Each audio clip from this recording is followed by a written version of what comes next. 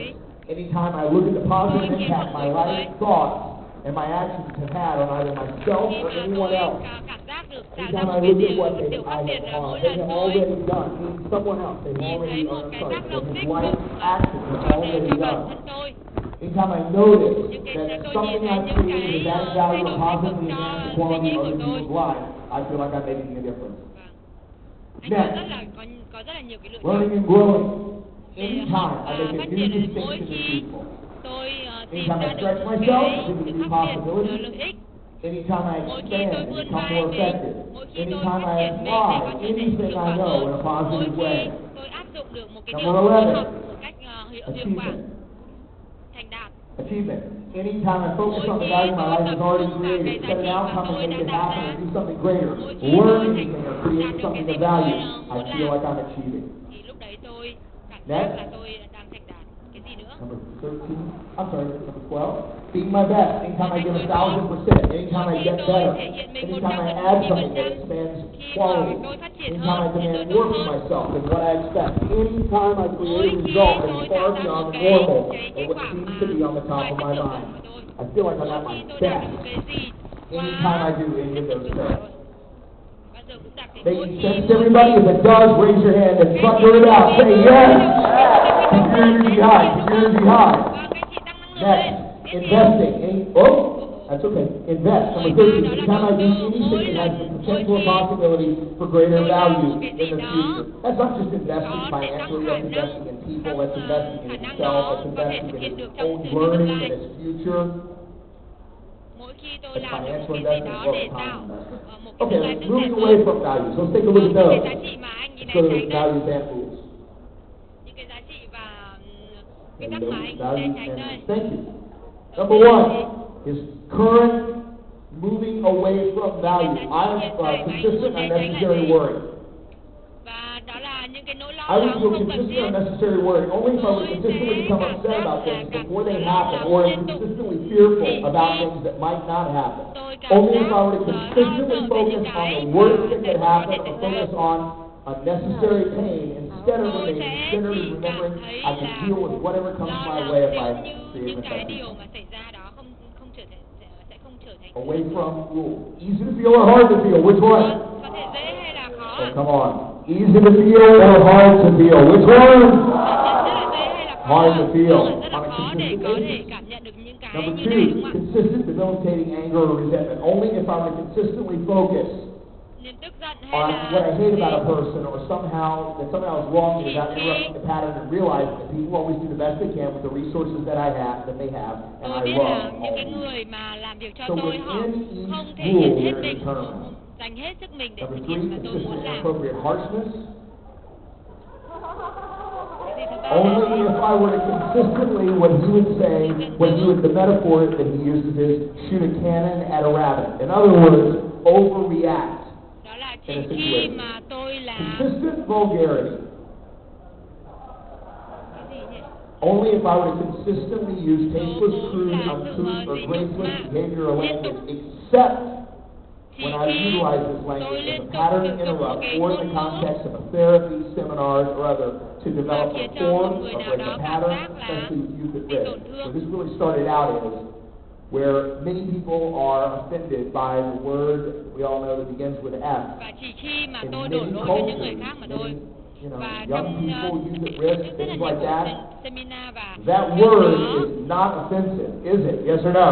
trước đó thì No. có rất là nhiều In fact, người it's a bị way to get cảm thấy bị reformed xúc phạm something khi with. mà anh dùng một cái từ gì đó. It's also a Vì way vậy to nên là jolt anh people's ấy nervous system so that, it's so shocking to hear it so loudly and or often làm thế nào that để it những cái jolts you a người little bit. bất kể là họ đến And đến there's văn hóa value nào in họ that cũng không bị many times. cảm giác bị xúc phạm. Anh So ấy that's sử the dụng reason những he cái does câu it. nói mà như Final là one. cười ạ. Consistently blaming as a way of avoiding personal Chơi trò chơi responsibility. đổ lỗi. Only if I'm going to consistently make others wrong purely for the purpose of making myself right instead of remembering that I do need to hold people accountable when it's inappropriate, but that ultimately I need to ask myself, how am I responsible and how can I make this better? Totally controlled by the inside world, Tất not cả by the những outside. cái quy tắc này đều có thể kiểm soát Number được 6, trong bản thân mình, đúng không consistently ạ? being incongruent. Only if I were to not walk my talk even after it's been pointed out to me, and I agree instead of monitoring myself and remaining consistent with that which I believe is most important. Consistently being incongruent. By the way, is this a major or minor shift between the person I've shown you earlier this morning and the person you see standing on stage today? Which one? Major or minor? Which one? So here's what I'd like you to do. Turn to your buddy. Turn to your buddy. Sit up in your chair. Sit in your chair for a moment. Turn to your buddy. Turn to your buddy. And with some energy, with some real energy from what I've just taken you through just simply about the wording of your moving towards in a way value and the wording of your moving towards in a way value or rules, I should say. What did you learn from this process? With some energy, turn to your buddy and share on the count of 3. Rock and roll. 1, 2, 3, go! Go, go! Rock and roll. Go! Những cái mà cần tránh xa thì phải đặt ra những cái điều mà nó rất là khó xảy ra. Thì đương nhiên là mình đã tránh được rồi. Đó là cần tiến lên, cần hướng tới á. luôn luôn là dễ dàng. Nó phải có ý nghĩa với mình nhưng nó phải là dễ dàng.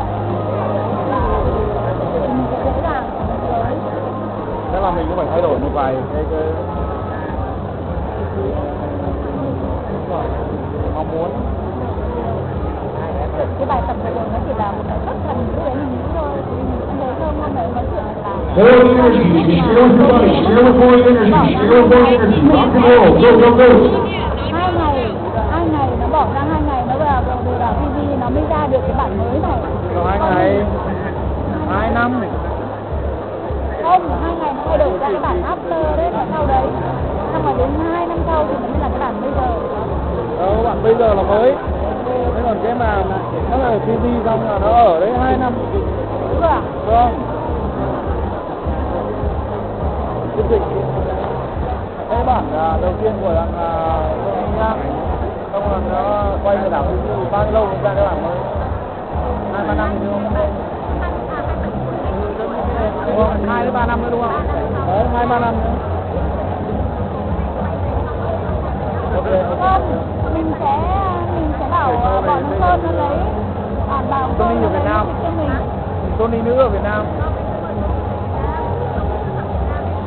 Không mời được không? Mời được, tìm cách để mời.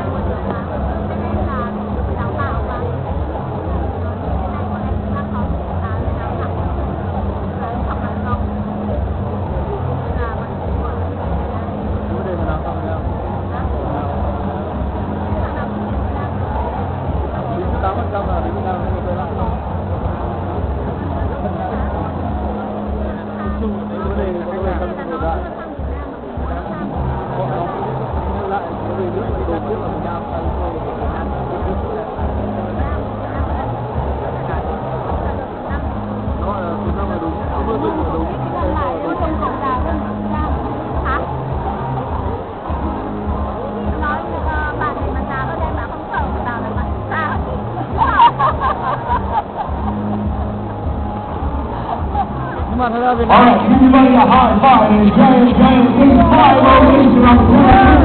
1, 2, 3, come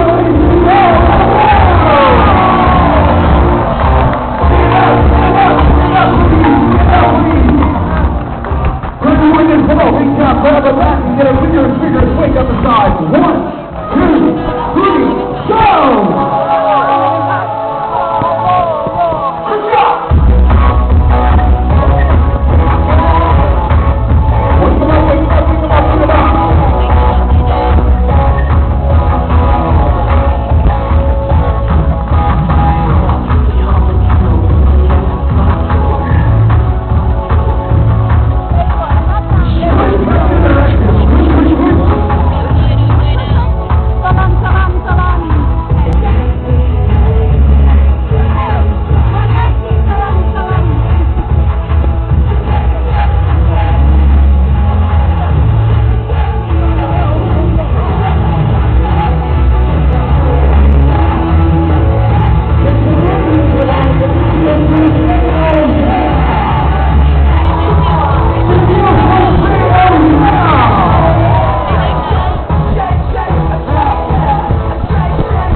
Phần nào quan trọng. So if you just learn, we're like in 15 minutes, 20 minutes of just jamming through your body one more time. Các bạn hãy nắm chặt thành ghế giống như trò chơi của chúng ta vẫn chơi sáng nay. Hãy nắm chặt và tin tưởng để đi tiếp. And then you're going to go, actually for the first time in your life, consciously choose the beliefs and values and rules that control every decision of Các your bạn life. hãy tin vào những cái niềm tin, những cái quy tắc để kiểm soát cuộc So sống we của want chúng to ta. get effective, and to be effective, we're going to go through take all the stuff that's thrown at you and make sure that it's bulletproof. And we're going to do that is give you very specific instructions. Và hôm nay tôi sẽ đưa cho các bạn những cái hướng dẫn thật là cụ thể, chi tiết. Holy shit, how many questions do I have to myself? We're ready to go. So we're going to break it all down to 4 big steps, 4 big chunks. So we're going to go, if you would, to the yellow page you all a little earlier, on page number 134 and 135. Trang 146. So what I'd like to do for starters is I'd like to, this is a lot of information. We're going to break into 4 giant steps, 4 big chunks of information. All we can do is up at the top of page 134. So number 1 to number 8 under stored values, put a little bracket there. So it's all one chunk and call it chunk number 1. So under stored values, page 134, from number 1 to number 8, draw a bracket, call it chunk number 1. And then just go down to stored rules. And just make a bracket from number 1 to 3 on the question side, call it chunk 2. Then we're going to go over to page 135 at the top, under wisdom values. Just bracket number 1 and 2. And call that chunk number 3. And finally, under the away from rules, put a bracket under 1, 2, and 3 and call it Chào, mừng. And I know this feels simplistic, and it's designed to be. So what we want to do is when you get into thinking about what's most important in life, you don't want to be thinking about how to do it. So then you'll get out of what? Faith. So we want to stay in faith. And so here's a couple of cool and simple rules here. Rule number 1, you only go in the sequence of love. You might say, oh, my wisdom value, and you'll find that this process that took enough years, it unfolds by going through a very specific sequence. The dog bit Johnny. Johnny bit the dog. Same exact element, different sequence, different experience, that's what you're done. So we want to go through the right sequence, right? So we're going to start with chunk number what? Always. What? Chunk number 1. I don't care if you like the other one, start with chunk number 1, and we're always only going to focus on one chunk, and we're going to focus on one step. Do not allow yourself to go, oh, I kind of know this too, and work on another step, you'll be lost before you know it. So, one step, chunk number 1, and what step we're going to start with, obviously. Which one? 1, that's it. So let's go through now, each of these steps. I know you've done this, but we're going to do this in our body. I know you got it up here. Remember, mastery is the intellectual, cognitive understanding. That's the first level mastery. Then there's getting enough emotion associated to it to actually follow through at the most quality level. And then enough repetition just that your body wants to think about it. So we're going to not control in the body, we're going to get the emotion locked in by using our voice and body. Let's use the values here on stage, pulling those out, got ourselves associated. So sit back there and make some energy, right? Now let's look at the first question here. And what we do, I'm going to give you an exercise of words by underlining it. So the first step you're going to do when you leave here, you're going to get a bite to eat, you're going to eat some food in your body.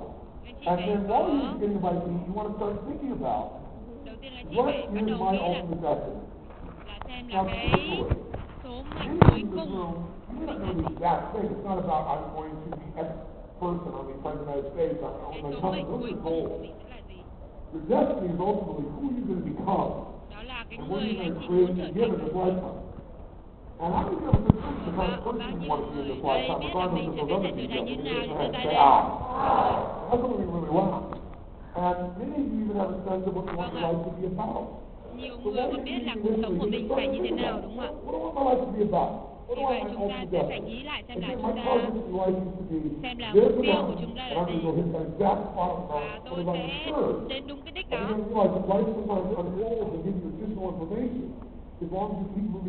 chị có đồng ý là trong cuộc sống tất cả có những cái luôn luôn có những cái thay đổi, đúng không ạ? Nhưng mà khi mà chúng ta có mục tiêu rất rõ ràng với cái tầm nhìn của mình rồi thì chúng ta sẽ biết cái hướng của chúng ta để gạt bỏ những cái mà xuất hiện trên đường, chúng ta gạt bỏ tất cả những chướng ngại đi, đúng không ạ? Vì chúng ta phải có một cái hướng đi rất là rõ ràng. Ví dụ như là sứ mệnh của ta phải là gì? Tôi không, chúng ta đã làm cái bài tập và xác định mục tiêu rồi, đúng không ạ?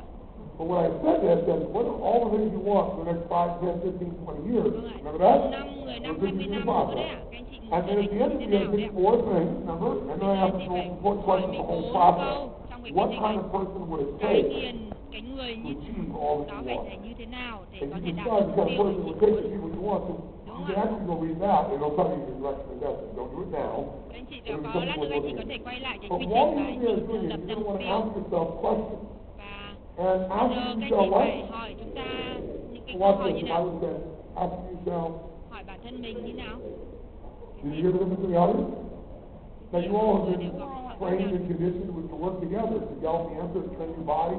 But when I asked it in a soft way, I got small in the room. I asked it in a medium way. Somebody said, ask yourself. Khi mà tôi hết lên như này thì các anh chị sẽ trả lời. That works with you too. Vì vậy mà không được hỏi mình một cách rất là nhẹ nhàng mà gì? Chúng ta phải hỏi một cái giọng rất là mạnh mẽ vào để chúng ta chắc chắn chúng ta phải trả lời, đúng không ạ? Vì khi mà chúng ta hét to như vậy, chúng ta hy vọng là luôn luôn chờ đợi cái đầu ra phải cho ra một cái câu trả lời, đúng không ạ? Vì vậy là chúng ta phải thể hiện sức mạnh năng lượng nhiều nhất là chúng ta hỏi bản thân ra. Chị hiểu chưa? First, you're going to clarify your what? Đầu tiên chúng ta phải làm gì? Clarify Phải your... vạch rõ số phận của bạn là gì? What I'm going to do is get this in your body and get you back up in a strong physical state. Because you're going to need this. It's going to be the time to get your second win. So right now, sit in your chair, make sure you're ready next to you and keep stay, otherwise you're desperate. Show by your example what a peace stick looks like in this. Just show. So, step number 1 is clarify your what? How are you going to do that? You're going to ask yourself a question. You're going to underline a few words so we can say it out loud and emphasize it. Underline the 3 words, kind and person. Underline ultimately want to become. So you're going to say this, what kind of person do I ultimately want to become in my lifetime? Right? Let's say that out loud, go.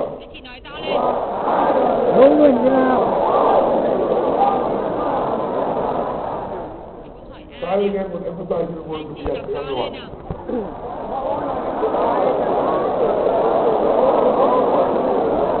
Mẫu người như thế nào?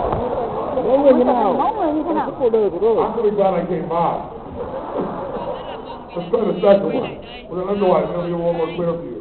What do I want my life to really? So, my life to really. Underline those 2 words. Be about. That's right. Out loud. Go.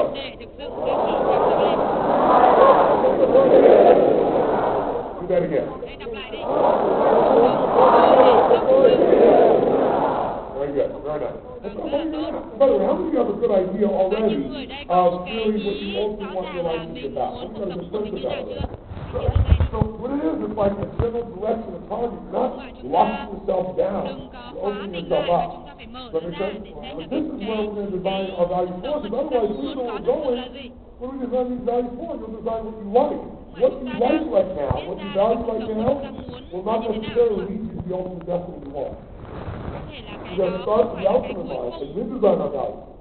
That's the difference between this and everything else in your life. You can values now that you like them because they're conditioned around you.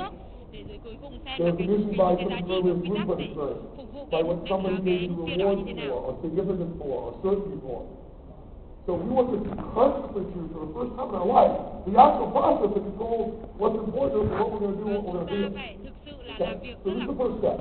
Now, after you've done this, you'll be done eating. You'll be thinking about what's eating. When you're done eating, you're going to want to get up and really make a major change in your life. State the fastest way to a radical change in your physiology. So whatever you got to do to get yourself pumped up strong, and when you go sit someplace, you don't want to sit like a couch and collapse or in a drunk way. The brighter it is, the better. The more upright you are, the better. And you want to do this because you want to get up, make your move, get strong, because your state is going to be critical here. I'm going to ask that you get your buddy, and you don't do it for each other. That'll take too long, and you won't always the same level. You do it for yourself, because when you're done here, you're not going to want to update. That's why I'm teaching this to this level of vigor. So you can do this for the rest of your life for yourself. Any update you want to do. You strip yourself, and your buddy's beside you doing their own. And your job is to make sure each of you stay in a peak life. Perfect. So, once you do that, you're going to go down to step number 2. And let's underline the 2 words here. So, what do my highest value need to be ultimate destiny. Highest value needs to be ultimate destiny. So when you say it, you're playing it. What do my highest value need to be my ultimate destiny? Now you got it. Say that loud, go. Giá trị cao nhất mà tôi cần đạt tới để đạt đến số mệnh của mình là gì? Thay cái chữ này bằng chữ có được. Giá trị cao nhất mà tôi cần đạt tới số cao nhất mà tôi cần có được để đạt tới số mệnh cuối cùng của mình là gì? Giá trị cao nhất mà tôi cần đạt tới để đạt tới số mệnh của mình là gì? Ask that question one more time and this time answer it out loud. Giá trị cao nhất mà tôi cần có được để đạt tới số mệnh cuối cùng của mình là gì?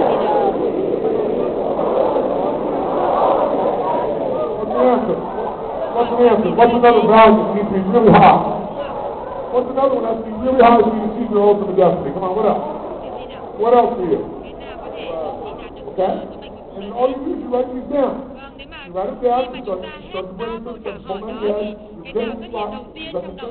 But what is it based on? It's not asking you what you value most. It's asking what am I highest value need to be need là cái giá to trị achieve mà my chị cần để có. And now we have a sense that we're open to destiny, but we know what we want our life to be about. Make sense? And now we start to really crave something. Alright? So then once we've done that, we go to step number 3. And with number 3, Đúng rồi. Câu 2 rồi, one câu hỏi thứ ba là more about the 3. It's like a circular process, and you'll see what I mean in a moment. tiếp tục ạ. And then under number 3, says do your current list. That means you're going to pull out your old value list, old as of yesterday. Những cái giá trị mà chúng ta đã viết Right? ra, You đúng want không? your list, and you're going to ask, what do I gain? Tôi What do có I được gain? những gì I have underlined this value, khi để những giá trị gain này this value, underline this ta position. gạch dưới những để những giá The trị way you này. read it out loud yourself is, what do I gain by having this value in Cái this gì gạch position dưới on ạ? my list? Có Go được for it. những gì để giá trị này xếp vị trí như này. Again, just a moment. Dừng lại Let's go. Tôi có được những gì để giá trị này xếp vị trí này trong One cái more của time, mình. one more time. Tôi có được những gì để khi Tôi có được những gì khi để giá trị này xếp vị trí tôi này có trong được danh sách những của gì mình. khi để giá trị này xếp vị trí này trong danh sách của mình. Cái gì có để sự khác biệt khi mà chúng ta hỏi rõ hơn không? What you'll feel is that Cái the gì level có of để calling chúng ta in có your thể cảm giác unconscious, đúng when your không? unconscious Chúng ta starts đang to nói respond. và You đang nói chuyện trực tiếp với cả for hours. tiềm thức của chúng Well, ta I đấy. don't know. Nếu But mà you chúng know, ta it's nói like you nhỏ ask ấy, them chúng over ta hỏi nhỏ thì When chúng ta you sẽ start using it. liên tục là đưa ra Now, những cái let's câu talk trả about what this biết really đúng looks không? like. Remember my original value list Cái that gì I là showed cái you? danh sách đầu Remember tiên what mà was tôi number có 1 on không? my list? You remember? Cái đầu tiên trong danh sách của tôi là gì? Sự đam The mê. past was top of my list. Lúc So đó I cái went danh and sách I đầu thought tiên, about my cái destiny and vị who trí do I đầu want tiên to là be, what am I đam mê. about, what do I want my life to stand for. You know, what is this ultimately about? I got a good feel. I always had a good feel. I got associated with that. Vâng, tôi có And rất then là I nhiều started cảm asking giác khi myself, mà tôi okay, nghĩ what are the nhắc most đến cái từ important này. values? What are the highest values need to be able to achieve my ultimate destiny? I started brainstorming new ones, kind of start a list, and then I said, I got to start my current list, and I got to evaluate Đó, it. tôi nhìn It's vào cái hard danh to sách look hiện at tại current của list tôi because you và have so tôi much what about hỏi tôi là certainty. cái nào mà tôi cần, You like it, chứ the không phải certainty tôi because coi you trọng know cái it. nào mà tôi sẽ phải cần để So, đạt in được order mục to tiêu của tôi, loosen cái that số up, mệnh của tôi. we're going to do two things. One is we don't want to get rid of things that are useful, right? How many got a lot of great things on your current value list? Say, Các chị đều đồng ý là tất cả những cái danh sách cũ của mình đều là những cái giá trị rất là tốt, đúng không ạ? Các chị đồng ý không? Nói So thôi đi. what we want to do is not throw the baby out with the bathwater, so we're going to first ask, Vì what's vậy great mà about having this value in what? This vì position. tất cả In những this cái case, giá this trị mà position chúng is ta this có đều what? rất là tuyệt vời. Vì vậy Number mà one. chúng ta So sẽ what's hỏi là great gì? about having this value passive in the number one position on my list? Tôi có được những So giá we trị need to như thế understand nào, what đúng không ạ? that's three Robbins who value Chúng ta passive phải on hỏi anything đầu else tiên là that cái they tích do. cực, I sau said, đó là well, cái tiêu yeah. cực. Well, I did everything. I get to go have Điều good tuyệt stuff. vời I như get thế energy nào and khi power. tôi đạt những And cái I vị get to trí go như to thế nào. serve and strength and innovation. And I get to live through the limitations of anyone around me. And I get to live the passion, the juicy life. I am the Robbins. Live the passion. Khi mà anh ấy để cái passion đầu tiên là như That's nào? what I'm Và saying. tôi tận hưởng tất cả những cái gì tôi được đi đâu So trong can cái we cảnh của tôi. tend to reinforce keeping this in this slot or take away? Which one? Nhưng mà khi mà nói như This vậy brought up all my thì core belief không systems, thể right? làm So I sao went, okay. thay đổi Now you cái vị see trí why của there's mình, an đúng arrow không ạ? down to number 4. Because you got to give Cái câu thứ both tư sides như of nào? the story their full weight. So what's question number 4 say? Let's underline. Bố là gì? What could it, what two words would it want to Phải underline? trả những gì Cost me to have underlined để this giá trị value, sự gạch chân này this để position. đạt giá trị này được Okay? xếp vị On trí my này left. trong But danh sách. the word you're going to say is, what could it what? Cost me to have Tôi phải Cái trả gì để đạt giá trị này, vị trí này So let's trong look at danh the sách third của one in your body before I turn to the good. Let's do number 3 in your body this time. How do I gain? Ready? Go. Tôi có được giá trị này và tôi có được những gì để đạt giá trị này như thế này. Again, please.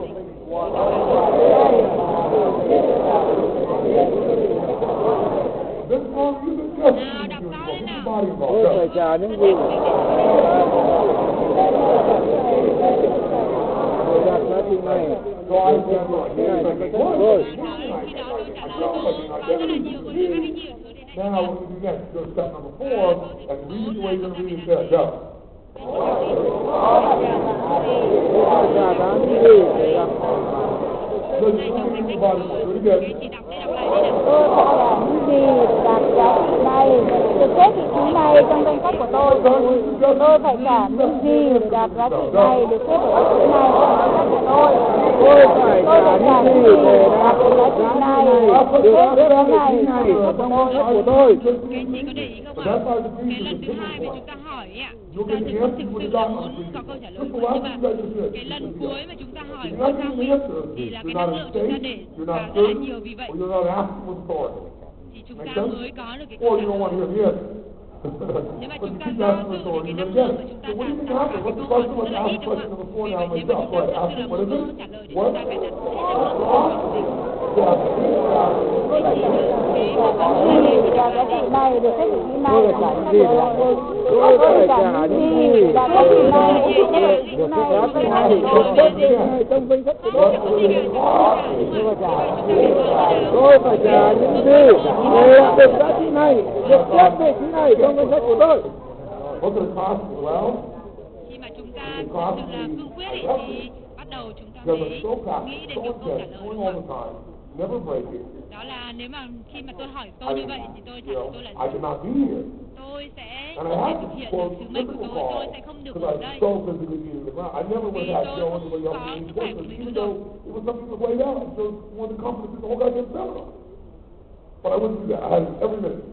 Ngoài tôi lúc đó tôi làm sao tôi không muốn ai khác thay thế tôi trên sân khấu cả, vì vậy tôi cống hiến hết mình, tôi cho hết mình đến lúc tôi cạn kiệt sức khỏe của tôi. Vì vậy nếu mà tôi vẫn đặt cái danh sách cũ của mình như này thì cái sức khỏe của tôi sẽ tồi tệ đến mức mà tôi không bao giờ có thể đạt được sứ mệnh của tôi nữa. Và lúc đó bản thân tôi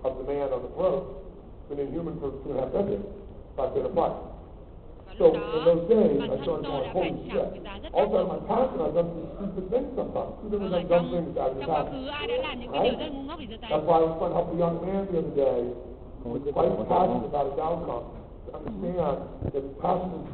Là làm điều ngu ngốc không đặt sức khỏe lên đầu. Tại sao mà tôi quyết định người ông hôm trước đấy ạ? Tôi hiểu rõ là có một cái niềm đam mê rất là quan trọng, nhưng mà chúng ta phải dừng lại một chút để xem là cái niềm đam mê, cái giá trị đó khi mà động viên có giúp ích cho chúng ta không. Về ví dụ của tôi là sao? Khi mà tôi đặt cái giá trị cũ nó như vậy thì đó trả giá, tôi phải trả giá rất là nhiều, đúng không ạ?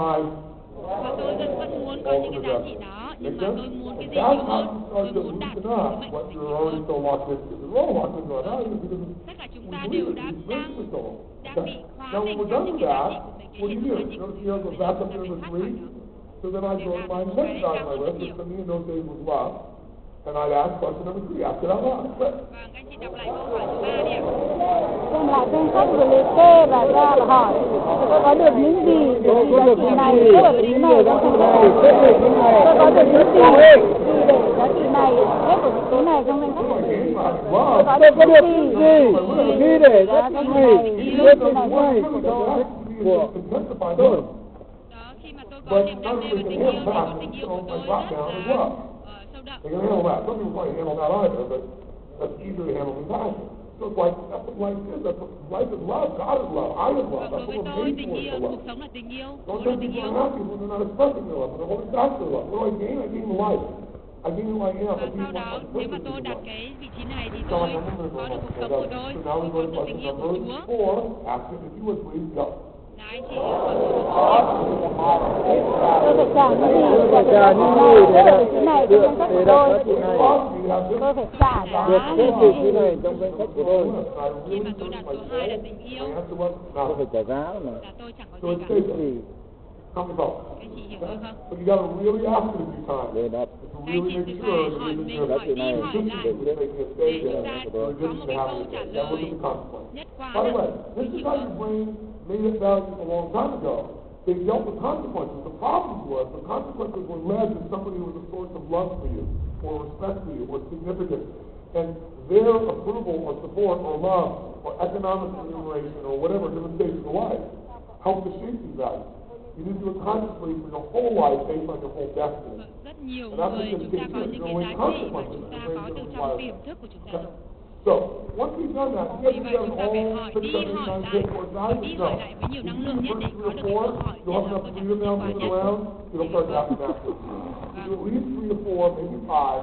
You'll sense whether or not Tôi chả cái giá gì tôi có nhiều thịt nữa đây. Tôi chả cái giá gì tôi có nhiều thịt nữa. Tôi chả cái giá gì tôi có nhiều thịt nữa. Đây là câu hỏi rất là lớn đây, rất là quan trọng đây. Cái câu hỏi này sẽ thay đổi đối với chị đấy. Vâng, chúng ta phải thật sự hỏi chúng ta bằng toàn năng lực mình.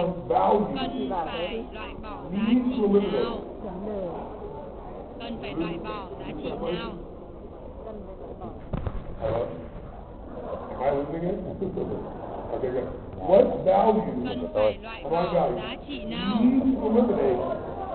Cần phải loại bỏ giá trị nào? Cần phải loại bỏ giá trị nào để đạt tới số mệnh cuối cùng của tôi? I'm reading them all. Oh, they're reading wrong. Hello.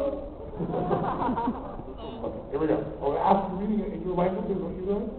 Okay, got it. Let me just read you the underline first. So number 5 is what underlines value, underlines need to eliminate, underlines what? What will be the last two words you underline? That's always going to be our emphasis. So we're going to read this. What value need to eliminate? Cần phải loại bỏ giá trị nào để đạt tới số mệnh cuối cùng của tôi? Tôi cần phải loại bỏ Those without actual, ready, go. tôi cần phải loại bỏ giá trị nào để đạt tới số mệnh cuối cùng của tôi? Tôi cần phải loại bỏ những giá trị nào để đạt tới số mệnh cuối cùng của tôi? Tôi cần phải loại bỏ giá trị nào để đạt tới số mệnh cuối cùng của tôi? Longer you get the guesses for sure on this one. Come on now. Cần phải loại bỏ giá trị nào để đạt tới số mệnh của tôi? Tôi cần phải loại bỏ giá trị nào để đạt được số mệnh cuối cùng của tôi? Now, I'm going to give you an example. By the way, one time we did this and I used to tell my story, an example of what the show doing it. And a man at the end of the program said, I've already got all my values done before you went to lunch. And I told him, let me see your values. He showed me a list and it was my list. I said, no. I didn't show you my list to show you this is right. This was right for me at that stage of my life. I'm involved. What you need, what we all need is different at different times. We need an example of different times. Don't need many references. Chúng ta có rất nhiều cái trải nghiệm trong quá khứ mà để chúng ta đặt ra cái vị trí. So I can give you that pre-frame. Do you remember there was a value that was only listed very Các high? anh chị có nhớ là tôi luôn luôn đặt một cái vị trí giá trị rất là cao trong cái của tôi đúng không ạ? Cái giá trị nào tôi phải bỏ đi trong cái sách mới đúng không ạ? Đó là tự do. Đúng không ạ? Anh chị nhớ không? And by the way, before the list you saw here, I did not make a list, but I guarantee you the number one on the list is free. I was so freedom-oriented that I fought the IRS. I never opted in. I wrote the letter to the screw off the federal tax funding in the United States. You're not familiar with them. They're not easy to fuck with. And I said, I know common law. I haven't opted in. I'm getting really with me. I'm not taking any tax. And I did that for 4 years. And they never met me. Then they came for the statement. Some lawyers said, you're right. You're still going to jail. They'll use this as an example. You really want to make your life this way. So I got in the system, and then they began to give me shit continuously. But that's not free. I didn't have a driver's license because I was common law license to drive. I was pulled over 40 different times by police officers. They wanted to take me away. I found it, and all four cases, I didn't get a ticket, and it's really not saying that put anybody in jeopardy. I mean, I do this shit. I was a beat-up monster. Now, suddenly, when you found my list, vì vậy khi mà tôi phải bỏ cái tự do ra khỏi danh sách của tôi thì sao? Rất là khó đúng không ạ? Làm thế nào? Vì vậy tôi phải hỏi tôi what values do I need to cần phải loại bỏ in order to see my Cần phải bỏ giá trị nào để đạt tới số mệnh cuối cùng của tôi? thời gian quá nhiều để chứng minh là tôi cần phải có sự tự do, nhưng mà sau đó tôi nhận ra rằng cái sứ mệnh cuối cùng của tôi không phải là về sự tự do. I don't need to make the issue about freedom over here. Vì vậy tôi không phải đặt nó lên quá cao, đặt nó quá quan trọng như vậy. You're free. Đúng không ạ? It's not something you have to fight for continuously. Once you own it, it goes maybe if you don't own that, Đúng rồi, đối với cả những người đàn ông qua ấy, họ có sự tự do trong mình, họ sở hữu rồi thì họ không phải luôn luôn phải đấu tranh với nó nữa, đúng không ạ? they don't grow in strength. For example, if you don't focus on staying healthy, are you going to Vì get more vậy healthy nhưng or mà less healthy? khi mà chúng ta đạt cái gì, If đạt you don't đạt mục focus tiêu on là chúng being ta phải loving, khỏe the hơn thì chúng ta environment sẽ may be như more nào? loving in most cases or less Chúng ta sẽ loving. yếu đi đúng không ạ?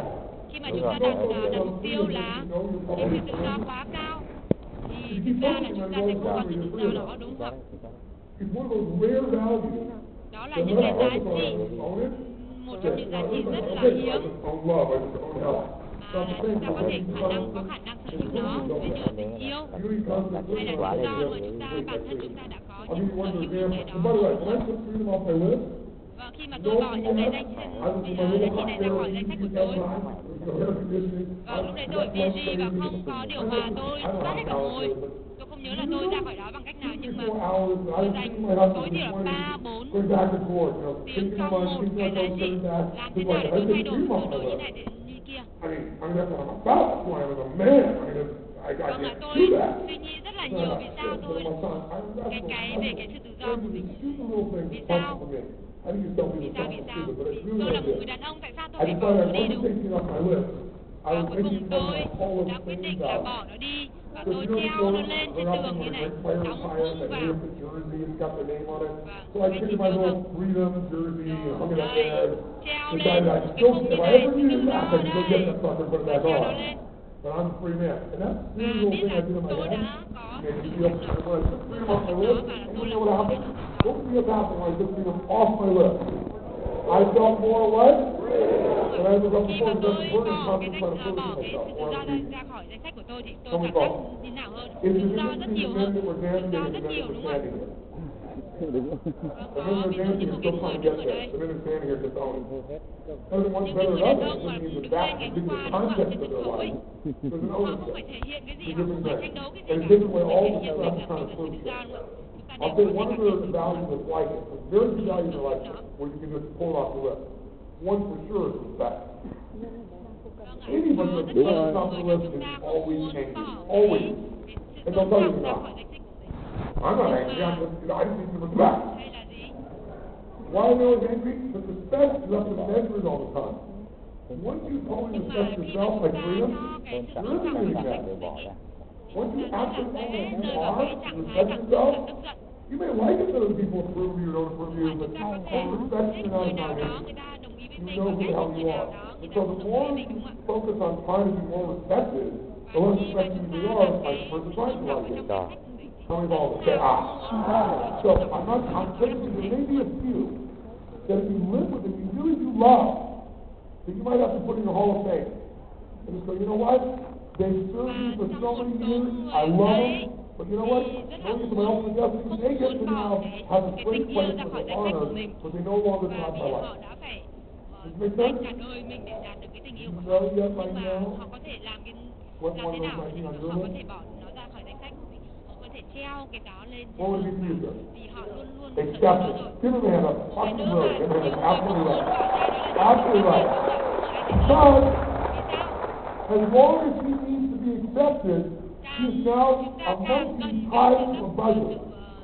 Because everybody in the world is going to push that button or not, based on what? Not him, based on his crazy ass rules. Nhưng mà cái sự chấp So nhận if the đó là rules are hard, he might nó even tất be cả là accepted từ and cái won't nguyên feel tắc it. của chính bản thân mình. But even if the rules are easy, people have to behave a certain way for him to feel that. Once he accepts himself and places himself, that shit goes away. He might replace that with love, or joy, or happiness, or something else that he's in control of. And that the more you focus on it, the stronger it gets. As opposed to the more you focus on it, the more you freak out. Really, really, you have great job. Absolutely great job. Oh, come on, give it up for him, please. So, let's go to number 6. Let's underline a couple key words. Underline other values. Underline need to add. And underline what you think the last two words we underline are. That's right, that's our mantra, right? That's what I'm focused on. So, you're going to ask, what other values do I need to add in order to keep mine all submit together? All right? Go for it, out loud. Tôi còn cần thêm nào đạt được số mệnh cuối cùng của tôi. Tôi còn cần thêm những giá trị nào của tôi đạt được số mệnh cuối cùng của tôi. Tôi cần phải thêm những cái gì nào để đạt được số mệnh cuối cùng của tôi. Tôi cần phải thêm những cái gì nào để đạt được số mệnh cuối cùng của tôi. Tôi cần phải thêm những cái gì nào để đạt được số mệnh cuối cùng của tôi. Để đạt được số mệnh cuối cùng của tôi. số phận cuối cùng của tôi. Tôi cần thêm những giá trị nào để đến với cuối cùng của tôi. Tôi cần là thêm giá trị nào để đạt được số mệnh cuối cùng của tôi. Tôi cần là cần phải thêm những giá trị nào để đạt được số mệnh cuối cùng của tôi. Anh chị phải thực sự là muốn có trả lời được cái gì đó thì phải làm thế nào? Gào lên. Tôi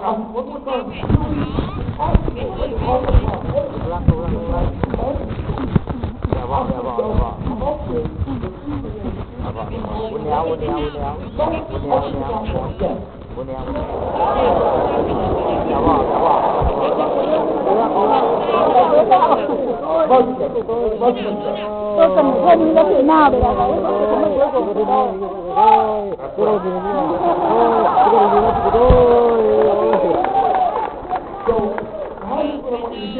When I do this, I look at my list, I come up with the ones I added early on when I said what are my top ones need to be, but I'm taking one more look. I'm thinking, okay, what else I need to add? I'm looking at the other one. Intelligence. Here's the weird thing. You think I was an intelligent person at that stage in my life? Yes, no. Yes. But can you be a smart person if you know the person and not actively use that ability in the moment? Yes or no? What do you think I valued more than intelligence back then based on my guidance list? So I was out of my passion to get the person that smart. That even though I'm smart, if I made things smart higher than that, I would make a totally different decision. Does that make sense? And when I realized I have to intelligence in there, I was like, I am totally self-smart and good, but I have no exactly that way because I haven't valued being smart enough. So I looked up on my list. I can tell you that one thing. Maybe I know when you're going to do this, or this part of you is kind of overwhelmed and maybe at one point or frustrated. You'll be like, I'm going to get all my fucking values. I'm ready to get out there, you know? The same with it, I'll tell you what. These different words are paid. And what you're doing is you're like changing a little quick on a face. Of what's going to open up, where it's going to open up, how it's going to be. Think of it like this, like I'm going to change my desk. I think that intelligence would be on my list, and then you think I want to put intelligence above a lot of the others? No, but I kept moving up my list because I want to see my own potential. Here's what it needs to be. When I did that, something interesting happened. I came back, and my team, first of all, didn't recognize me. I was like so relaxed because it's easy call to my entire life, right? But I was calm because all my values, I chose them, I owned them. My whole nervous system was pulled in opposite directions. I only get the sense of what I mean by that, right? And so we're talking, and our company is growing. It was a little company at that point. We used to grow 50% a year, 100% a year. And we were outstripping our facility. And I wanted to get new business. And I seen the eyes of the office right off the freeway to San Diego. Ở nhà mình hay dạy con là bảo là dạy con trẻ đấy phải có sự tự trọng, đừng có làm nó hỏng luôn. Còn làm nhiều chứ hỏng nữa. And it had a helicopter pad. I could helicopter all fun at that point. Go in, put the button on the wall. So my guess was very simple. It was going to peak in the economy. It would not quite get peak. I didn't care before. All you have to do is show me that building. And when I bought it, guess what? Yeah, I would have justified it somehow, make it happen. And so I got it out of my passion. Well, I said, my value changed. They take me to the building. I go to the building. I see all these things. Oh my God.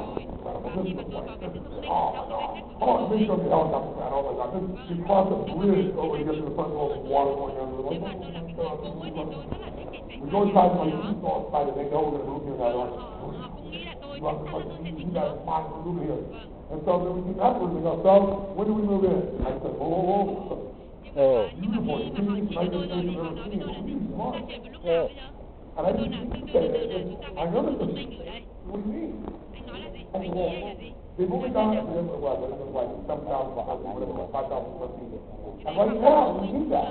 But the pace we're growing, I mean, in a year and a half, they want to buy a lease, they want to buy a lease, maybe get 3 leases, but in a year and a half, we fill the whole thing.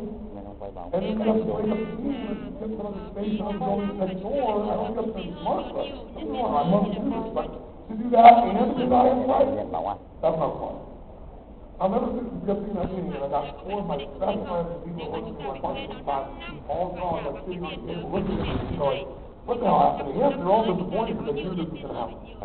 So I told the guy, and he said, what do you want to do? I said, you know what? We're going to roll our offer that if they made that offer, we'd be stupid not to do it. Right? Because we're getting such a great deal, and we have the beauty, it'd be worth having the partner split up a little bit if we had to. They made the offer, what do you think the person did? They laughed. So the offer was ridiculous and stupid, they would never accept such a ridiculous thing. But I expected it. So we went on looking for new space. Well, in the next 3 to 5 months, as we looked at the space, and we really started matching up at the location, the economy changed overnight, as it always does, overnight. Right? No one anticipated the storm was coming, it just happened. And all of a sudden, people are really getting tight and concerned. So we get a phone call from the realtor saying, the owner really decided he'd like to consider the offer you made 3 or 4 or 5 months ago. And somebody seems like, oh my God, we're in. And I say, hey, slow down everybody. If you don't make that offer now, Mình chờ 6 tháng hay sao? you'll make a better offer. Tóm lại là bố này gặp may, What? bởi vì bố chưa If cần you nhau. won't make a better offer, we'll make a better offer from somebody else too. And we don't have space to consider it. Cần ngay bây giờ là cần phải. Nobody believes it. In the end, cut the story really short for you. We went and lowballed it again, and the guy came back and said it. And I still didn't do it because in the end I went, there's no way where we are now, at our size, would make sense. It'll look cool, but it won't work. I didn't do it. So I saved money. But I'll tell you what just really made my point. This is one little word called value. It wasn't on the priority list, but was certainly in it. But it wasn't as important as that.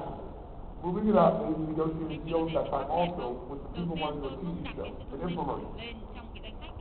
I'd done an infomercial for them where I was one of the people that talked about a product they had, a book called Think and Grow Rich. It was on audio. And so I was on there, and they had Ronald Reagan on there, we had a list of who these people.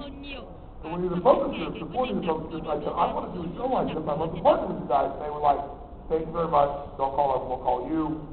So when we did the focus group and found out why people bought on television, I don't remember the real ratio, but it was 3/4 the amount of people that it was me above anyone else.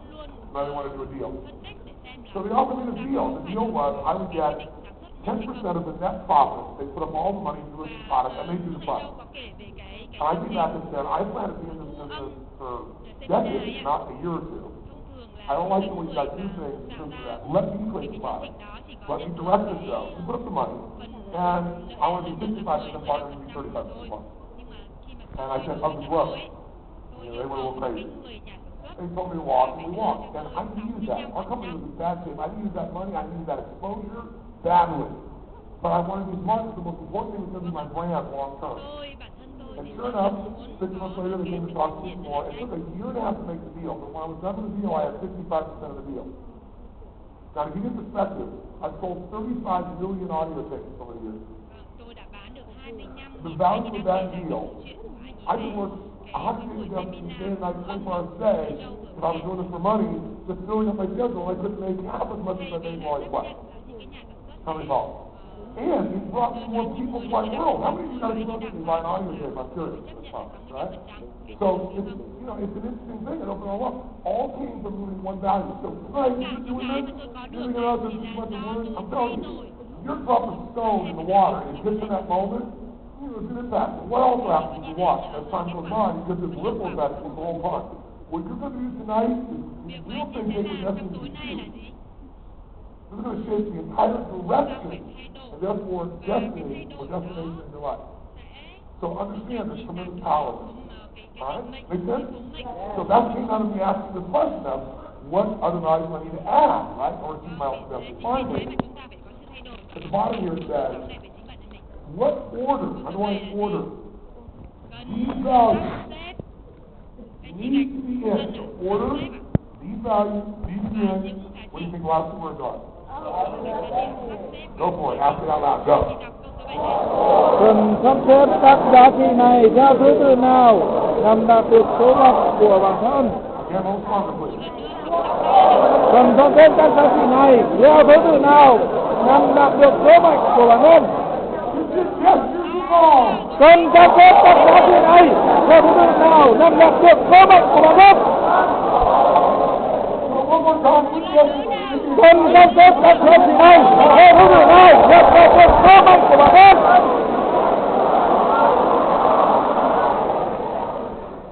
các biết các chị này như thế nào để nắm đặt được cái này của bản thân.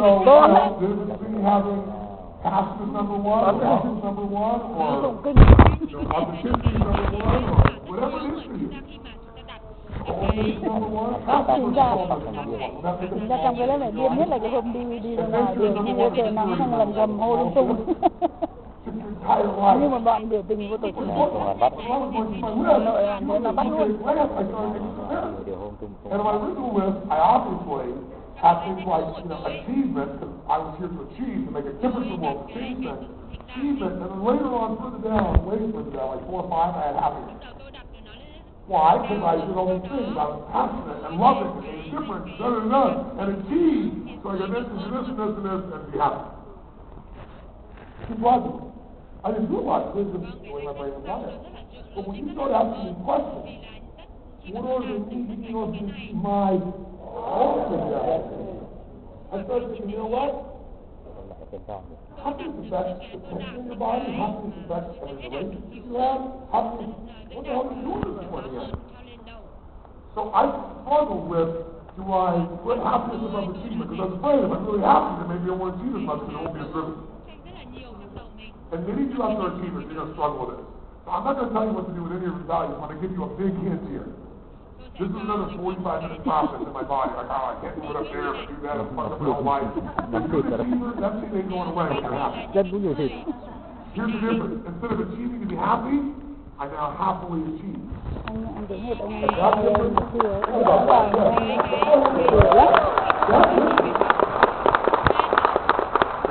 That's not just a play on words. That's a different life. When you be happy, sometimes you don't achieve it takes time, you're not there, so you're not happy during that time.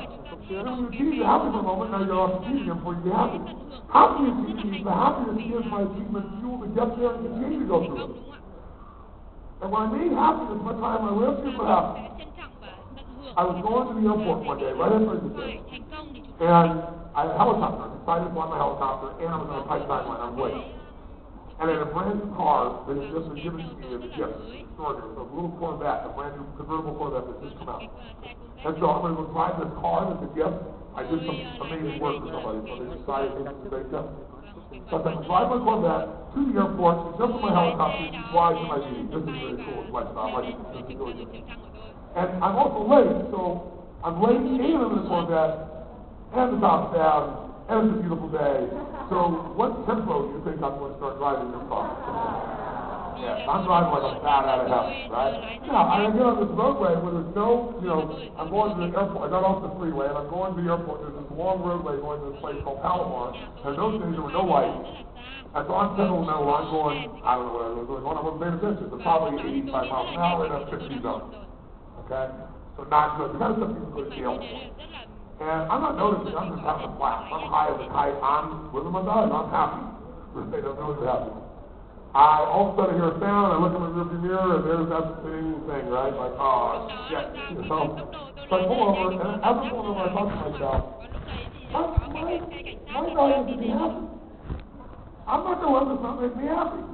I love driving 85 miles an hour. I deserve a fucking ticket. But why do you just talk about something myself? So you know what? I'm happy. I'm happy for nothing to do. Because probably will take my life at some point, so that's good too. I'm happy. And so you know what else? Here's something else. I say, you know what? This poor guy, when he goes up to get somebody a ticket, they always try to deny it or lie about it or insist about it. I'm not going to do that. I'm just going to tell him, write me up. And that's exactly what I did. So as it comes up, I'm in a happy state. And it comes up, I go, officer. He uses that. I just put this on his face. He goes, can I see your driver's license registration? I said, absolutely. I said, by the way, I just want to tell you right now, you're not going to get any crap out of me. I was speeding like a demon. Write me up. And it totally broke his life. He's on the technique or something, right? It's like, well, what do you write you up? I said, look, I think you get shit all day long from people. When they do that shit, you got to give them the ticket, and they give you shit for it. I said, I'm not one of them. I wasn't paying attention. But I had every intention to go fast as hell. I had my mind on a plate. I said, I didn't think it was around. I was safe. But those are all the wrong reasons. And I really was doing it, so I deserve, pay it. I don't think it's really useless, so, right there. Mặt để mặt cái sản phẩm sướng. And he's like, what's the kind of Không money bây giờ that you got about là mặt that? nếu rồi. He started giggling a little bit. Well, let me go check the registration. He comes back in. He looks at me and I'm like, He's like, well, you seem like a very nice man. I said, no, I'm a happy man.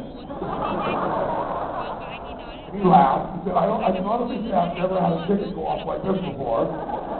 He said, look, you're right. There's nobody around here but the law and the law. So, a squirrel could go across here or something. You don't want to be a squirrel killer, do you? And he giggled. So now I hit him what? And I said, I said, no, I don't, sir. He said, I'm not going to give you a ticket. I said, look, I didn't do this in some technique or some private administration. I said, I don't mind. Give me the ticket. I'm happy. He said, sir, I'm going to. So I'm happy to not give you a ticket if you're happy not to get it. I said, if you're happy and I'm happy, I'm fine.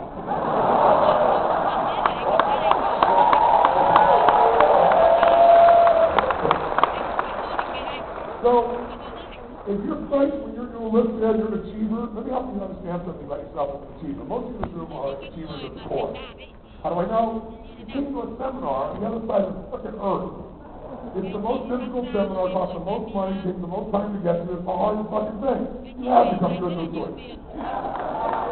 You do, right? I'm doing this, right?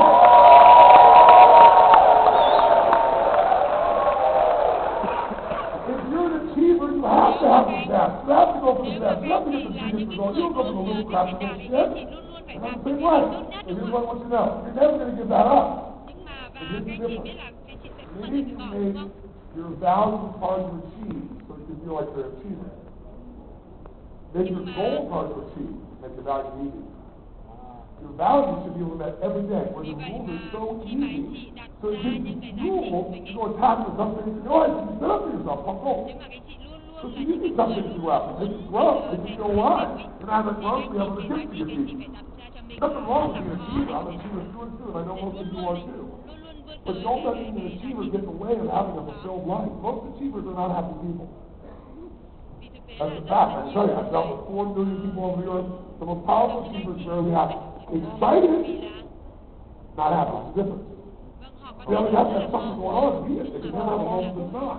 When they don't, they go to stuff. And if things don't get achieved, what are they like? Ooh, they're hard to be around. So you can have that same drive to achieve, still be kicking ass, still deal with frustration, but it's very different to get frustration if you're filled with happiness, joy, or love, and you deal with some frustration than if you're on empty and you're dealing with some frustration. Does this make sense? Guys, I'm talking about you really your shifts right now sound like nothing, and they really are nothing in terms of velocity, intensity, difficultness, and change. But when you do it, it's a different world. It's like when you feel like you're in the worst place of your life and nothing's working. You're in a place where you were so overweight, or so frustrated, or so broke, or your job you hated so much, or felt so controlled by something outside yourself, and you thought you tried everything, and nothing was working, and you give it. Come to effort. What's why you copped out? You've never been stuck in one of those places before. Say, The next time you're there, when you feel like nothing's working, only there's one thing only. Leave that third time. Nhưng mà lúc đó nếu mỗi lần anh chị làm như thế, rơi vào tình cảnh như thế, anh chị nhớ lại cái gì? Frustration là sự bực mình. Và không ạ, cái gì vậy ạ? Chiến thắng đang gần rồi. Mỗi lần mà anh chị rơi vào cái cảm giác là bực mình, ta không thể tìm ra một cái lối thoát nào rồi. Chúng ta luôn luôn phải nghĩ như thế nào? Chiến thắng đang rất gần rồi. Success is not one explosive thing. Why do people succeed? Because they do all the little shit every day, over and over, that nobody else notices, nobody else thinks they're lucky. I've done this today. I can do this with my left pinky, with my brain closed, only using my left pinky. I've got 35 years in my nervous system of dealing with people from every walk of life. Yet, if you go talk to my team, after every one of these sessions, I'm driving back with them, we've got a tape recorder out, and I'm recording what went well, what could be improved, what do I do here, and then on the way here, beforehand, I prepare my body, I prepare my mind, I prepare my heart, I read all the things that doesn't work the best, and then I get up here and do something completely different than what I planned. Because My nervous system there, but I don't disagree with little things. Ever. In all the years I've done, there's never been a time that how tired I was, I didn't do a deep breathe, figure out how to make it, but never. Now, it helps to have a question called, how do I make it better? I mean, some of the drive, but now, I can see the prevention of things also. There are the choices. But people see all the little stuff. You're looking at the big stuff. Well, you see a big break they got because they did all the little stuff. Listen, people get rewarded in public for the shit they practice in private. You get rewarded in public for the stuff you practice over and over and over again in private. You're never going to make up for what you haven't done inside yourself. And then, by the way, failure is not one small problem. It's failure to say, I love you, thank you. It's failure to follow up. It's failure to anticipate. It's all the little failures. That victory is here is real. When you think you're the furthest away, victory is here. You're going to find a little tweak that's missing. And I'm here today to make sure that before you went out there, that you get really associated that these little tweaks are not little. God is in these details. These details will change your life more than you can imagine. All for the good.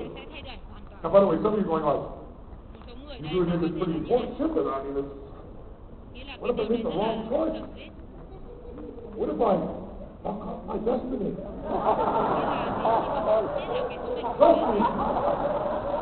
Trust me, you're listening to me fucking worse than you got here. Trust me, I promise you that. There's a distinction. It won't be perfect. We're not looking for perfection, we're looking for improvement. And trust me, how many people won't be hard to improve on what you got in the area? Say So whatever you do is going to be life-changing and good. It only takes a little. All it takes is one or two things. One value to eliminate. One rule where you made it easier to feel good. One way from rule you made it hard to feel bad. Whole life will change. And you're going to make more than one or two, I promise you that. By the way, who feels like you feel like the only thing that needs to change before we started this process and what we already done this week? Get the thing? By the way, we're all done with it? You come back? And we're going to do a little process of celebration. Some of them will be super struggling. Because you'll be like, thank God. I take the same amount of money.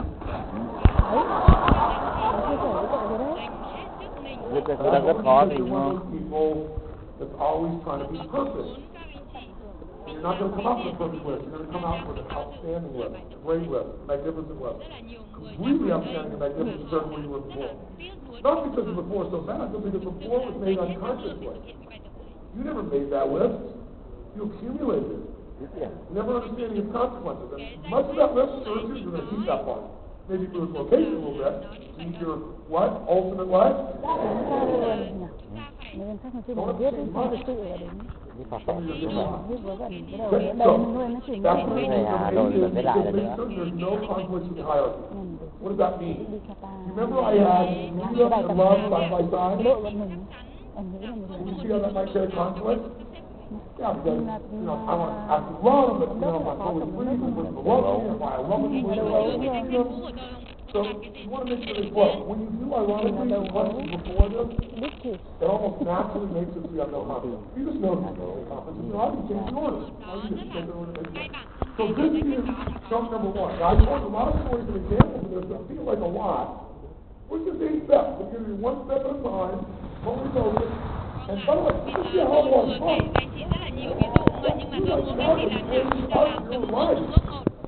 Or another one, you're just building, you get to choose your business instead of working for somebody else. Right now, you're working for somebody else off their list. Here you go. You're not working off what you create. You're not living your life. What you have to try is to finally get to consciously choose. But once you put this in your body, by the way, this is you put your body just by doing this, by seeing consequences, that's how your brain decides. We also have a process where your mind integrates it. But once it's in your head, you want to remember it down. You want to look up your list, it'll be in your body, so own it. You'll earn a level like you've never earned anything in your life. Because it's a process that uses both pleasure and pain. If you do it well, you get unbelievable pleasure. If you do it poorly, you get pain like you can't imagine. Something look forward to. I'll show you how to play pain. Well, once we're done with something number one, what something can we go to next, my friend? What's done? Why not go to something number 3 or 4? Why not? You don't have to understand why not. Just don't fucking do it. That's why not. It'll break up the good guys from the top of your body. Okay, I'll leave it simple as that. So step number 2, what's step number 2? Start with quit. Right. By the way, what is step number 2? We're now going to create a list of what? Orange what? Great. So we're going to start with step number 1, which is we want to make it really hard to experience our core values. Is that what we want? Otherwise, we want to make it really what? Circle, make it easy. You want to make it easy to experience your values, the towards values. And the way you're going to do that is you're going to use a phrase called anytime I. See, some of you, if you remember when we're doing values of people, you start asking questions about what has to happen for somebody to experience something, somebody to feel something. You start to find after a while that most people on the list says, I have to do this, and I have to do that, and I have to do this, and I have to do that, have to. Versus anytime I this, or I do that. Or I do this, or I do that. What about these choices instead of a rule book of demands? And that changes I can be able to start with about everything you value in your life. Something called language changes the way our nervous system works. So let's take a look here. Let's circle. We want to make it really what? Easy experience. What phrase? We're going to say that in front of all of our towards rules. We're going to say anytime I. Then the second step is we want to make it a what? A menu. So we're going to say, anytime I, and you're going to go to A, what's the key word here? Or, B, what's the key word? C, key word? Get it? What we don't want to say is the word and. Because it's and, then I do this, and that, and this, and that, and this, all at the same time. Hard to feel good? Hard to feel good. We want lots of ways. So I want to be able to go, I think I have some happiness today. Okay, why have happiness anytime I do this, or that, or this, or that, or this, or that? How should I have happiness today? I think it's like point A way. It gives you variety, it gives you choice, it makes it easy, you're always engaged. But some people get tired of being happy because they do it the same way all the time. So they get pissed off just that variety. I know it sounds counterintuitive, but it's one of the ways people meet their needs. You want lots of ways to be happy, all too easy, and who needs to control all this? So, you, if in order to be happy, I have to have everybody in the world smile at me and reassure me and tell me how great I am all the time, then I might find difficulty being happy. So we want something I can control. So this is the third one. You must be in control. The outside world does not determine your experience. So here's an example of a towards rule. What's the towards rule? Read it with me out loud. What's this one? I move towards what? Love. And so the phrase you're going to say is, I experience love. What are the two key words? Say it again. Anytime I am loving, what's the key word? I am warm towards others. I remember the love always have in my heart. I know it's love and others.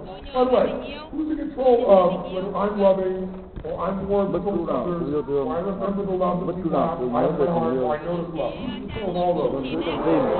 Guess what? I'm no longer the monkey or the dog in the Bất cứ lúc mà pain, tôi ở tình yêu thì những người khác no one can fire me off. I fire me off. I'm no longer hoping someone will accept me by ringing the bell a certain way, begging and hoping they'll show up, living in fear. bất cứ nào. I'm in charge. What do you think happens to your level of certainty when you have absolute control of your own values and you know you can do them many ways, many times a day, you're totally in control. Your life will start breathing differently. Okay? By the way, you think it might be fun to write your own rules? Whose rules are you following right now? Just follow your rules. If we dig down deep, we've got those. They didn't come from you in most cases. If they did come from you, it'd be just because you had a painful experience of overreacting to the rules to try and protect it in your mind. And there are some of those that you did right.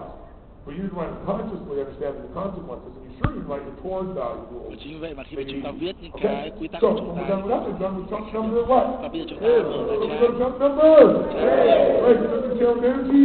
And what are we looking for now? We're going to create a list of what? bây giờ chúng ta hãy đặt ra một cách This is actually one of the easiest ones of all because most people are more associated with the pain than the bây pleasure. giờ chúng ta sẽ mở ra So what we're going to do is look under a couple, underline a couple words. cái giá trị và những You're cái going to first brainstorm a list of awakened chúng ta values hãy based suy on the nghĩ following tạo ra một questions. cái danh sách Just vào brainstorm. You're going to make a list. chúng ta hãy suy nghĩ You're going to ask what emotional states, two words, emotional states, và chúng ta tạo ra need to avoid indulging in ultimate death.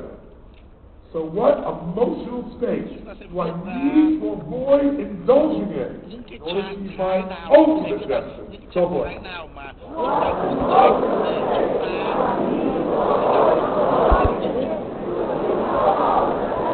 Okay, get your energy back. Come on now, strong, go.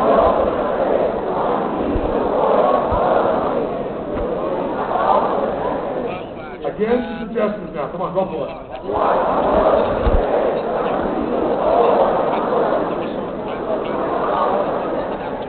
Now this one, instead of positive expectations, this is one we can be a little Tôi muốn strong, cuộc sống của tôi để thực sự như I nào? gotta avoid indulging, you're gonna destroy my whole life. So come to that place where you really expect an answer and you're serious about it. And you're strong. Go.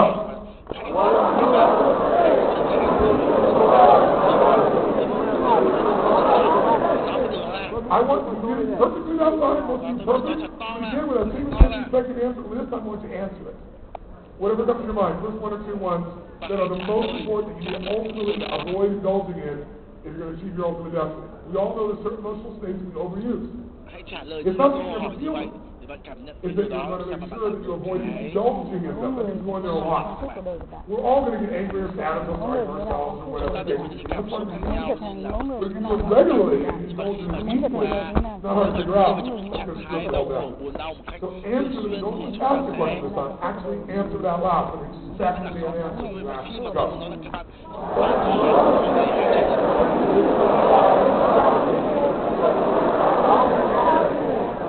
Tôi muốn trở thành mẫu người thế nào trong cuộc đời của tôi. Bạn muốn trở thành người như thế nào trong cuộc đời của bạn? Self-pity. Now, by the way, do we all sometimes feel selfish or self-pity, feel sorry for ourselves in some way? Do we all do that sometimes? Yes or no? But if you do that regularly, if you go through a regular basis, it becomes a pattern for you. What will that fuck up?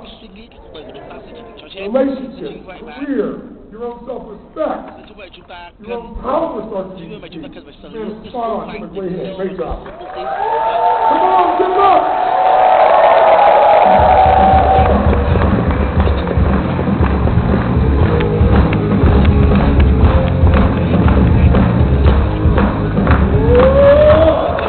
So, second question, underline. It says, which away from values, underline, which away values, get rid of the word from, say, which away values need to avoid most? What do you think the last two words are? Away values need to avoid most ultimate destiny. Ask it and think about what we're talking about here. You got a whole list now when you're trying to. You're going to brainstorm a list. That's the first question. These are all the things that we're indulging in regularly. Let's do it now. Now I'm getting to it. Which ones do I need to avoid? What? cái trạng thái nào mà chúng ta cần phải tránh nhiều nhất để chúng ta không để chúng ta đạt được cái số mệnh chúng ta muốn. Và anh chị hãy hỏi mình cái trạng thái nào mà chúng ta Again, a little stronger.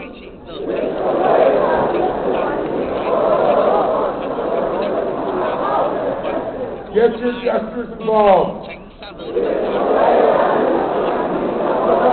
xa rời ở chỗ nào để đạt được số mệnh cuối cùng của tôi. Tôi cần tránh xa rời giá trị nào để đạt được số mệnh cuối cùng của tôi. Tôi cần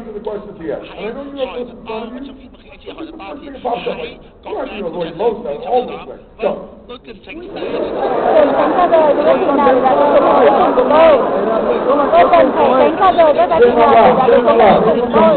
Tôi cần phải xa rời những giá trị nào để đạt được số mệnh cuối cùng của tôi. Tôi cần tránh xa rời giá trị nào để đạt được số mệnh cuối cùng của tôi để đạt được số mệnh cuối cùng của tôi. bây giờ chúng ta hãy biết điều đó. Và người đàn ông này anh ta cảm thấy sự tự ti, anh ta cảm thấy sự đáng thương của anh ta trong cuộc sống của ta. Điều đó thì thực ra là thỉnh thoảng anh ta cũng trạng thái đó cũng là tốt thôi, nhưng mà nếu anh ta liên tục tập trung vào trạng thái đó thì anh ta sẽ rất là khó để đạt được cuộc sống của chúng ta. Đặc biệt là trong vấn đề kinh doanh của ta. Ví dụ như trong kinh doanh của chúng ta chỉ tập trung vào cái vấn đề đó. Vậy bây giờ chúng ta sẽ ghi ra một danh sách mà chúng ta cần tránh xa ra để chúng ta đạt được số mệnh. Chúng ta tạo ra một cái danh sách đó cho chúng ta. Hãy ghi danh sách ra.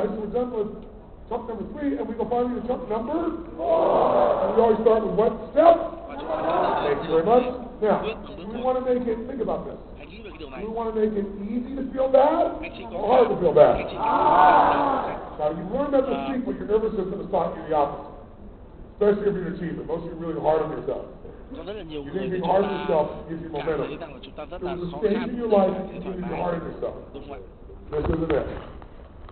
Making yourself hard on yourself, beating yourself up, just strips energy Tôi chỉ down. muốn nói với anh chị là đừng có And you làm can be hard on phá yourself if you want to run your goals, but don't be hard on yourself when đừng có you're cố balance. gắng You want to make it hard to cố feel gắng bad. làm khó You cho don't chúng want ta to feel cho bad cái enough giá trị mà to chúng ta remind cần yourself có. that this needs to get back on course quickly. Chúng ta chỉ cần biết You don't want to go đó to là goals, cái giá oh trị yeah, của fucked up, look how fucked up I am. cái giá trị And đó. go off Cái to việc của the anh chị là business, chúng ta most chỉ cần people tìm do những it cái giá somewhat. trị đó và Some những people giá trị say, đó chị muốn So as a result, we want to make it really what? không Really what? Hard to feel bad. So we're going to do that. để We're chúng ta going to quay say lại this cái giá way. trị đó và chúng ta You're chỉ going to cần đi xa say, ra cái underneath giá this, it says to experience your ways and values. So you have to do something. What's the key word here? Circle it. Say it again. Say it again. Why does it matter if you're consistently? Because we're all going to fuck up và the hãy time. cảm thấy khó khăn thì Make yourself believe your brain will just fight back and say, mỗi lần screw trải this. qua sự tiêu cực bạn sẽ cảm You got to be fair to yourself. So thấy you have to be able to do this hãy thể hiện consistently điều if đó you're một going to cách mess up your life. sao You start to feel it, you get back on target. Because you know, I'm not going here because if we go here, we'll mess up everything. How many follow that? So, if this man's looking to change his life and he used to have a pattern of và self-pity, tất nhiên là if he một beats người đàn himself up ông for his cái self-pity, anh đàn ông kia yeah, anh ta cũng it's thay like đổi there đời của used anh to be ta và a anh ta có những fluctuating phần của between anh ta và negative anh ta thấy reinforcement. thương hại So những kind of like của the anh ta chicken center I told you about where he shocked you. Some people say, when you stop smoking, it's take a big, thick rubber band. còn ví dụ là những người ta muốn từ chối, người ta không muốn hút thuốc lá, anh ta đeo cái vòng tay chun rất lớn ở cái cổ tay của anh ta, và bất kỳ khi nào mà anh ta định hút thuốc lá, anh cầm cả cái dây chun rất là to trong cái tay của anh ta ra đau. Mỗi lần làm như vậy thì anh ta không muốn hút thuốc lá nữa.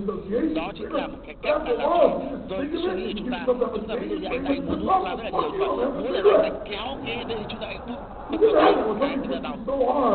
But finding you rebel, what we've done this before. Nhưng mà khi mà chúng ta làm chúng ta đau đớn như vậy, You don't beat yourself up. That's not the goal here. The goal is like if I'm driving a race car, if I stare at the wall, I'm gonna crash. I'm gonna steer into it. But if I don't know there is a wall, I'm gonna drift gradually and sometimes find myself in a ditch and maybe dead. I need a guardrail. This is the guardrail. You start to bump up against it, you realize, oh, I don't want to go there. Because if I go deeper there, I'm gonna get some pain. So while I still feel it, back to target. ở đây nói một cách là gì?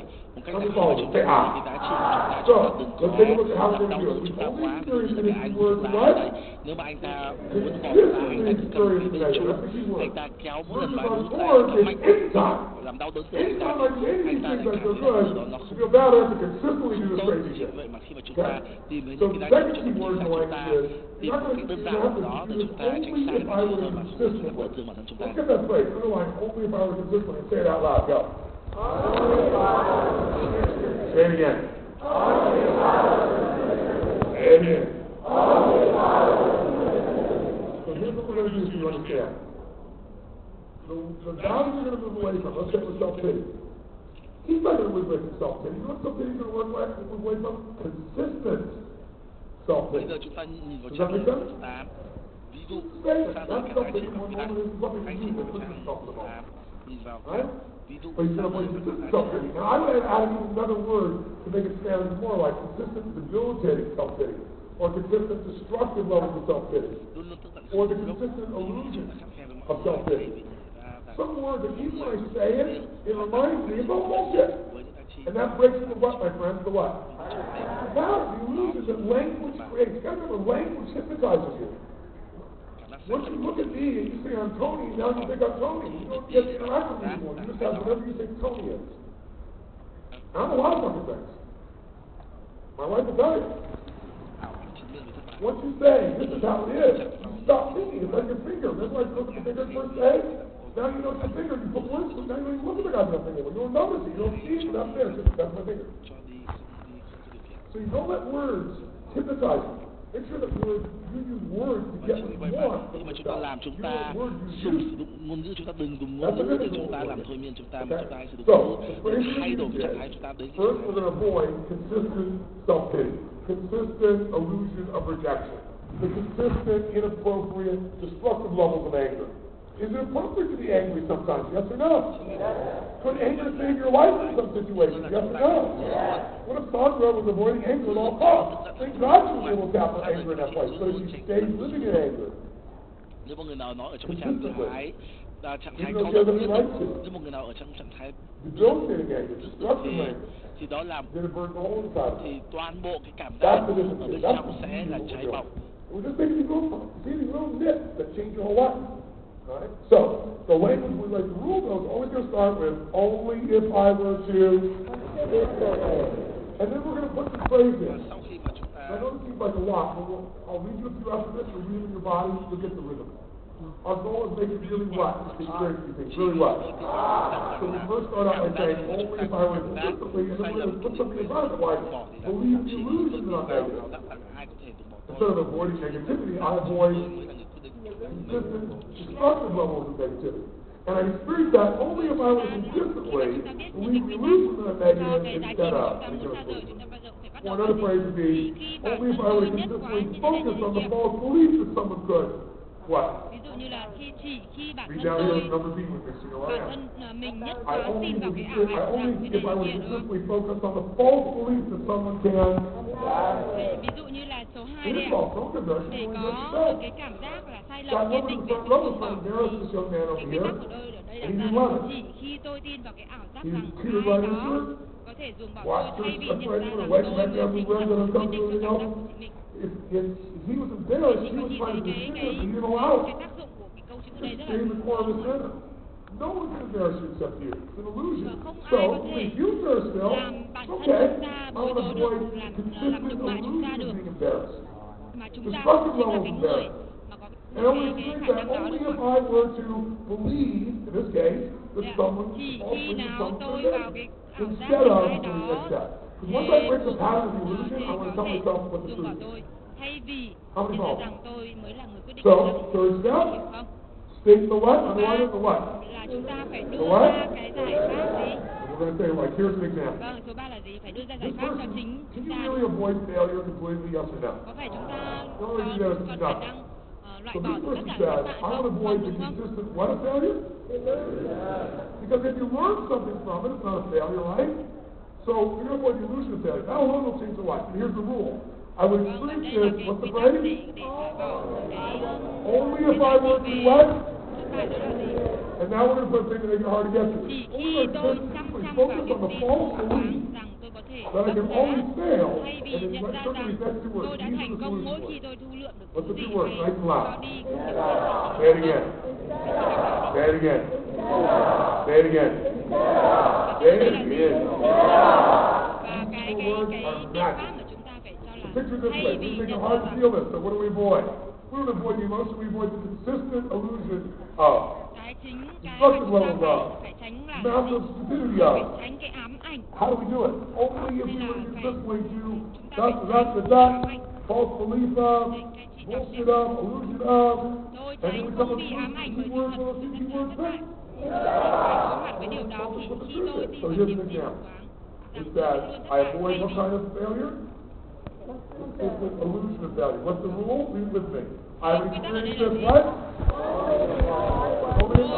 Say with me. I've experienced this only if I were to focus on the false belief that I can always fail. Key words. Realizing that I succeed anytime I learn something or give 100%. By the way, do you need to succeed every time you learn something? Do you have something now that can help you succeed? Yes or no? So, take the lie and make it hard to feel the lie. And then you say instead of, you focus yourself on the truth. Let's look at three examples that'll be in your body. Read it with me. Get it in your body. Let's emphasize instead of, only if I were consistently, it really gets in your body. Okay? So what is this person avoiding on example number 1? Consistent what? I'm avoiding anger at all costs. Yes or no? No. I'm avoiding inappropriate anger. What are they avoiding? Is that normal, by the way? You can get yourself enough time. You might screw up and you're understated. Now, what's the rule? Say it nice and loud. What's the key phrase to start? Go. What's the key word?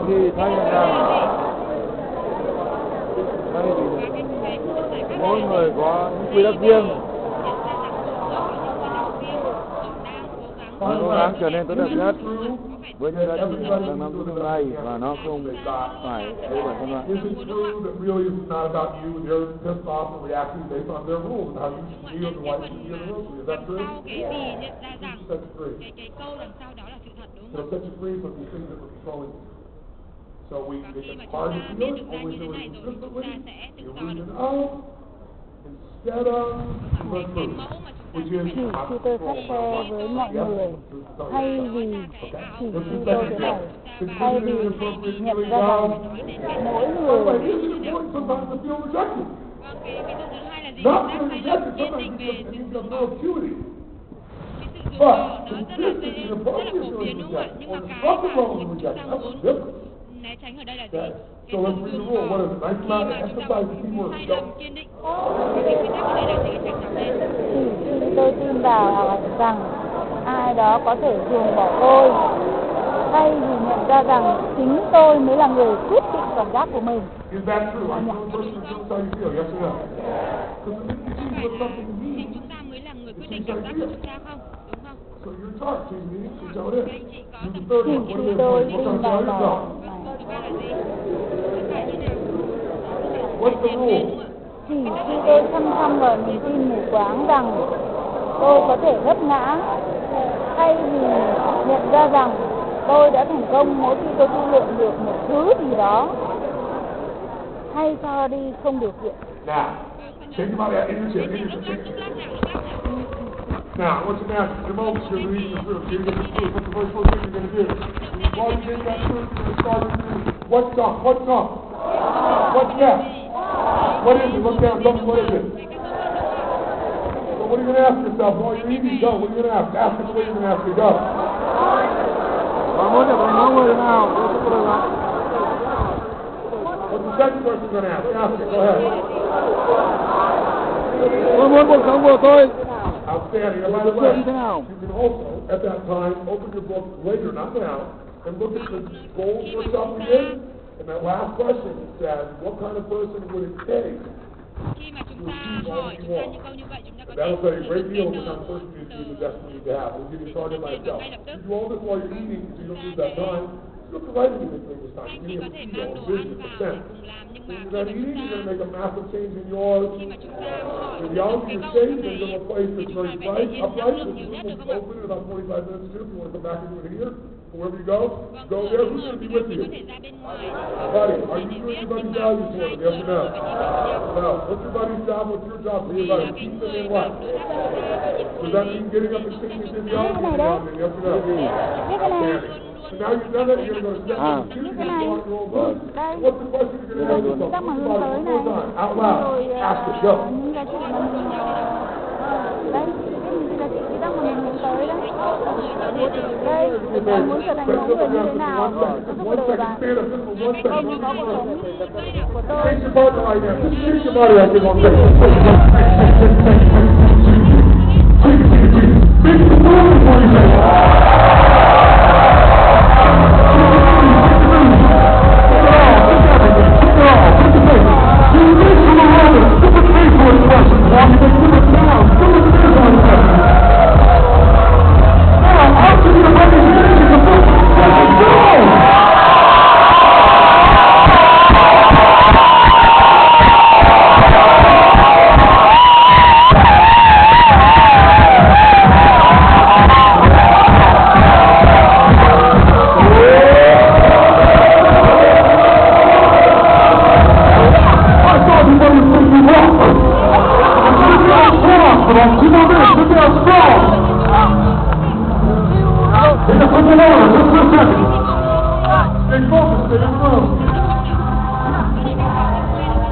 water strong, sit up in your chair.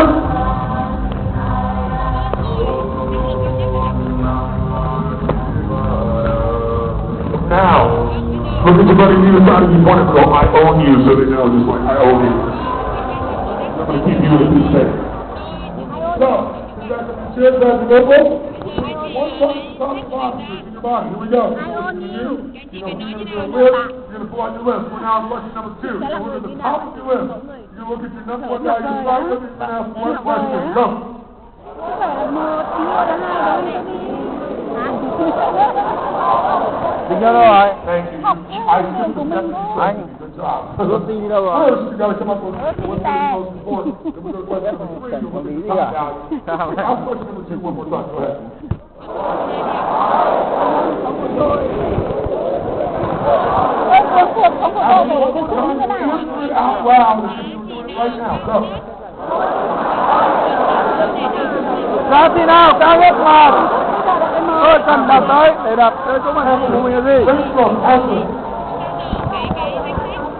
How many got 2 or 3 already? Raise your hand. Awesome. You're gonna go flow through this. You go question number 3, you pull out your own list.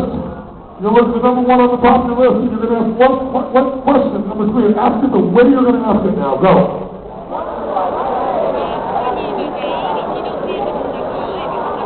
Ask it again with more of your volume ball. Come on.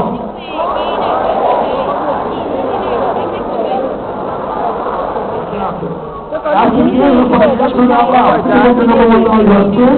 Go ahead and answer it. Go.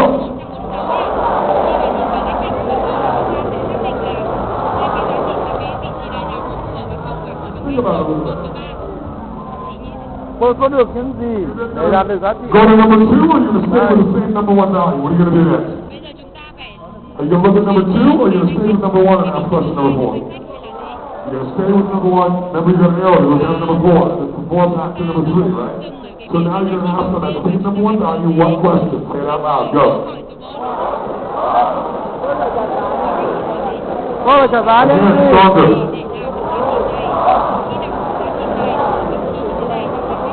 Để đặt giá One time, and say out loud the answer. Go.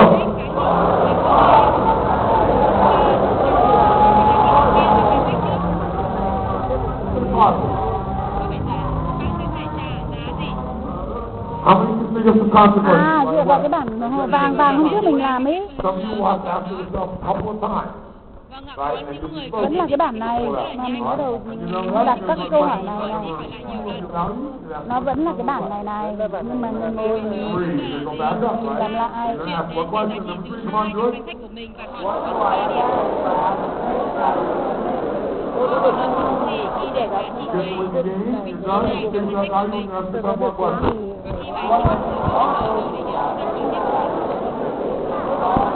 Tôi có được những gì? Bây giờ chúng ta chuyển đến cái giá trị thứ 3 trong danh sách của mình. Chúng ta sẽ làm hai câu hỏi này. How many got this part in the body right now? Say I. So what are we doing next? We're going to ask question number 5. What is it? Go. Cần phải loại bỏ giá trị nào để đạt số mệnh cuối cùng của tôi? Ask this one with authority. Go. Cần phải bỏ những giá trị nào để đạt được số mệnh cuối cùng của tôi? Cần phải loại bỏ giá trị nào để đạt giá trị nào để đạt được số mệnh cuối cùng của tôi? Rồi, được công nhận là rồi. Đây, được công nhận đây. Tôi cần đến giá trị nào để đạt được số mệnh cuối cùng của tôi? Tôi cần đến giá trị nào để đạt được số mệnh cuối cùng của tôi?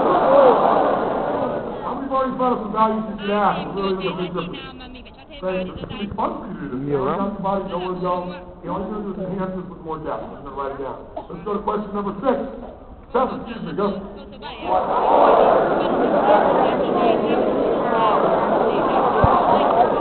Again. Cần sắp xếp các giá trị này, các giá trị nào để nhận đạt được số mệnh của bản thân? Đạt được số mệnh cuối cùng của tôi. Now, some will be obvious, you'll go, you know what, I got to put this on top. Some will be more subtle. So when you ask yourself, is nhưng mà this không one phải of ai cũng có câu trả lời ngay được. needs to be more important in order to achieve my Nhưng mà các anh chị phải như thế nào?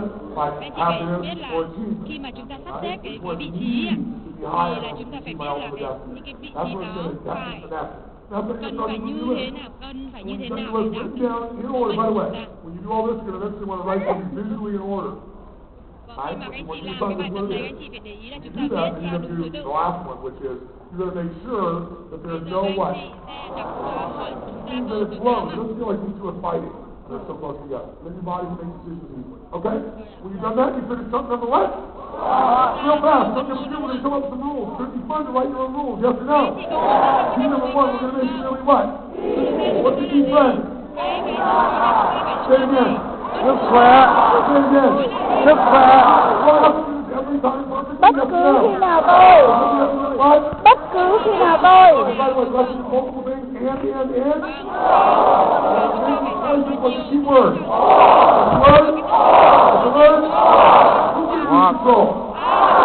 Awesome job. When you're done with that, you're going to come number what?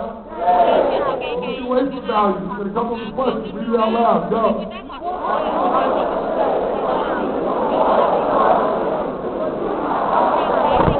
Again, stronger.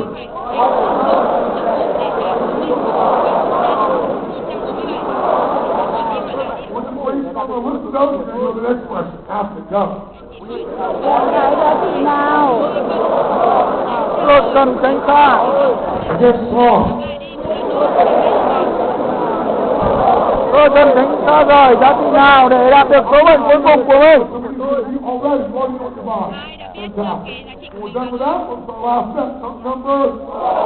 And then you make it really what? Don't make it hard. Put one word in front of all of it. Write out other words like consistent, facilitating, instruction, makes it harder, but we're definitely put the word consistent in front. You can have some others to make it harder to get there, all the better. It gives us time to correct.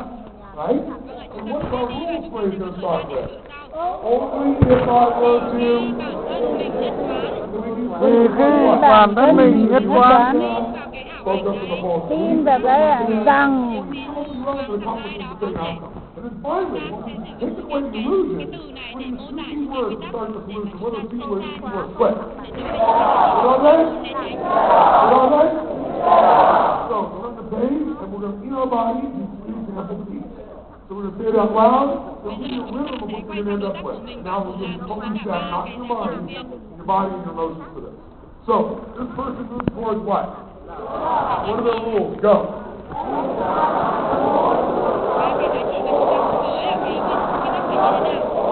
Bạn muốn trở thành người như thế nào? Bạn muốn trở thành mẫu người như thế nào trong cuộc đời của bạn? Bạn muốn trở thành mẫu người như thế nào trong cuộc đời? bạn muốn trở thành mẫu người như thế nào trong suốt cuộc đời của bạn? Bạn muốn trở thành mẫu người như thế nào? Who's in charge of that list? Who's in control? Does anybody else have to behave a certain way for this person to feel love? Are there lots of ways to feel good? Is it happen any time? Pretty cool. Let's do this. Let's go to number two. What is this person's value is the number two towards value? Let's do the rules. Go.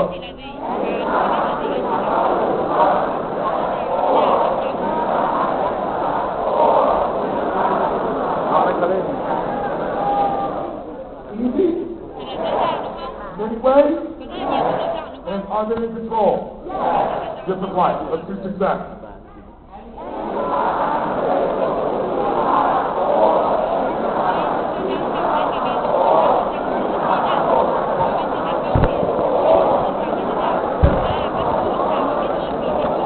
Bất cứ lúc nào tôi biết ơn mình thành công, hoặc bất cứ lúc nào tôi đạt được một kết quả, hoặc bất cứ lúc nào tôi giữ sống theo tiêu chuẩn của tôi, hoặc bất cứ lúc. Away from values now. What does this person move away from? Do you move away from anger? What can anger move away from one time? Why? Because that's hard. Because if you get angry, you may need to get angry. You don't want to avoid something you need, but you also automatically go. But after you go, I avoid consistent, inappropriate, destructive, horrific anger. You get close there. Maybe something you're not over here. It gives you time. You're not being snapped. And, but it still gives you a guardrail so you don't just go off on a tangent and destroy your life by indulging. Make sense? So what is the rule for that this person saying? Go. Tôi phản ứng một cách nhất quán, tức thì tôi bảo, riêng bạn có thể quyết định về cái của mình. Is that true? Emphasize only if I was consistently and instead of when you read it. Go.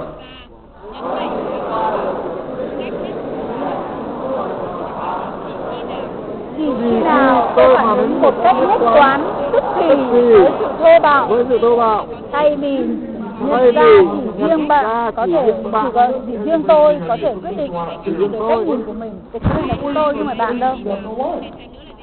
Some people are so frustrated, they react to the kids, they react to life, it's awful all the time. So what kind of frustration đọc chả hiểu gì cả. Avoid. What kind? Vì khi tôi phản ứng, What else could you call this? Consistent what? Thì cứ tôi phản ứng một cách nhất quán, tức thì tôi bảo thay vì nhận ra thì riêng tôi có thể quyết định về cái hành động. Thì xưa tôi luôn là ảo ảnh, mù quáng tăng, tôi không thể làm gì để giải quyết hoặc cải thiện tình hình. Đây là làm tôi đầy nhiệt huyết, tâm huyết và để ý chí. Và nếu nói đúng như vậy, tôi sẽ có thể khiến bất cứ điều gì xảy ra. Let's see the third one. What kind of self-pity does this person avoid? What kind? Can you write that another way? Lots of ways. What was always Khi tôi luôn lừa dối bản thân mình và coi mình như kẻ phạm tội, hay mình nhận ra tôi thực sự may mắn coi mình như kẻ phạm tội, có ngay ta tôi thực sự may mắn nhìn và nhận cuộc ra sống điều của đó. tôi có ngay tại lúc khi tôi quyết định nhận ra ngay từ đó. Anh thế thì không hay cực kỳ này, nhá nhỉ? Trời ơi. Now, final instruction for the temple. Cái chỉ dẫn cuối cùng đây. Chị nghe You're kỹ. going to do this. Khi anh chị làm bài tập First, you're going to do this. lần đầu tiên You các want chị to làm take bài the này. first 15 minutes or so and just play. Like, Chúng ta even có after thể you dành start 15 eating, phút đầu in a tiên deep chỉ là state, để chơi với nó, you làm want quen to với play nó a thôi. little bit. You Đúng want to rồi. say, what is my number one value? My number one value right now is integrity. And everyone must have integrity. I must have integrity all the time. Okay? You have integrity? I have integrity. You have integrity? Yes. I have integrity. No, you don't. I hate you. I love you. Okay, that would be an example of a person. So now we go, what if I made my number one value fun?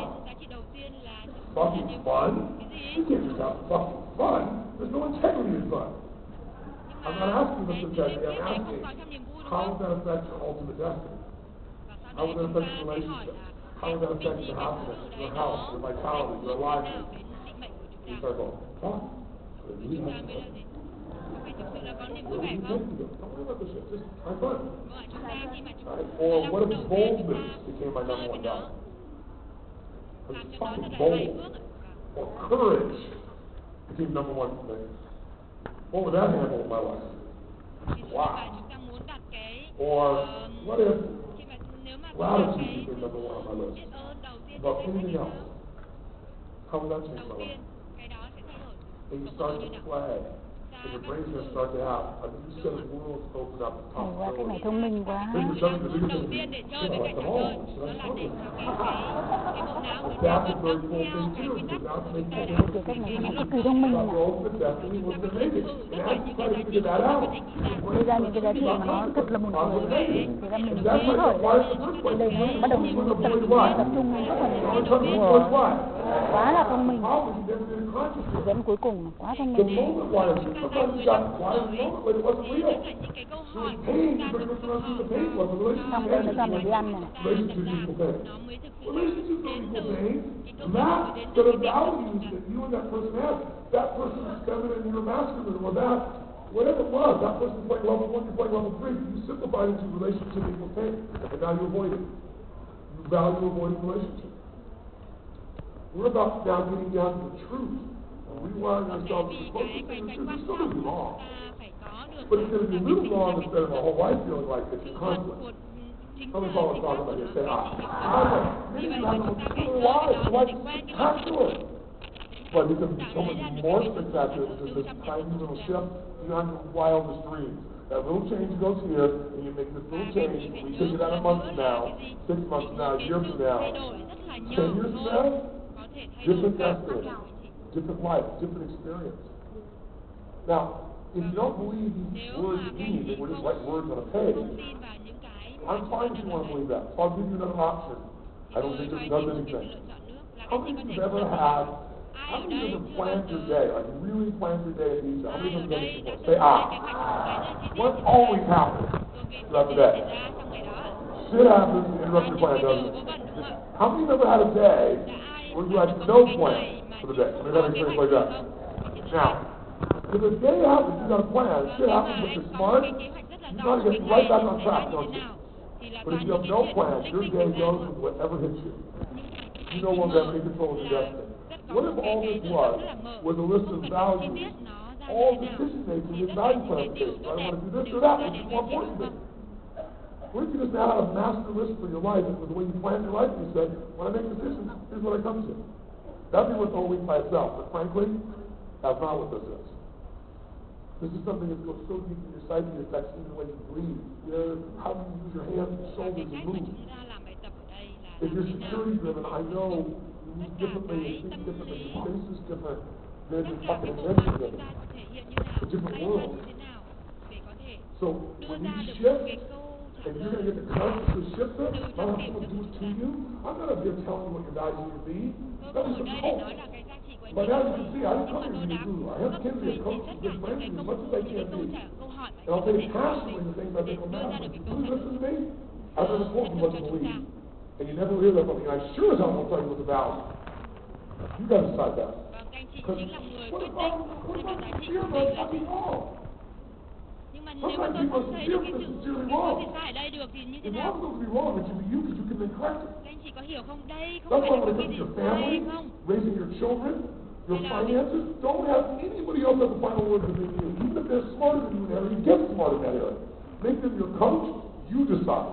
Because they can be sincere and lose everything financially, everything. I've had it happen. I said it will never happen again. I become a master in the areas where I can matter. My psychology, my spirituality, my physiology. And this is everything. This is the decision making of what things mean. So, when you're going to do this, if you think it's just words, it's okay. Come up with your word list, because tomorrow we're going to do an integration process, and you'll know it ain't just words. It's going to take you to well. Now, some people are like, kind of people go to dinner with, and everybody orders, and they're still sitting there with the menu, and the waiter or waitress is just about to explode, and finally, when they can't help it, or they're not going to eat, or someone's going to scream at them, suddenly they decide, there are some of those people in this room. You may not be quite that extreme, but you're one of those people who doesn't decide until you absolutely have to the last moment. And so I know tonight you're going to be, but I don't know, I can't finish it. And so for you, we have the equivalent of the waiter smacking you, which is tomorrow we have a process that if you got your values in order, it'll be the most pleasurable experience you've had in years. Outside sex, probably. Pretty hard to match that one. For some of you, it'll be better because you had shitty sex before. This is better than that.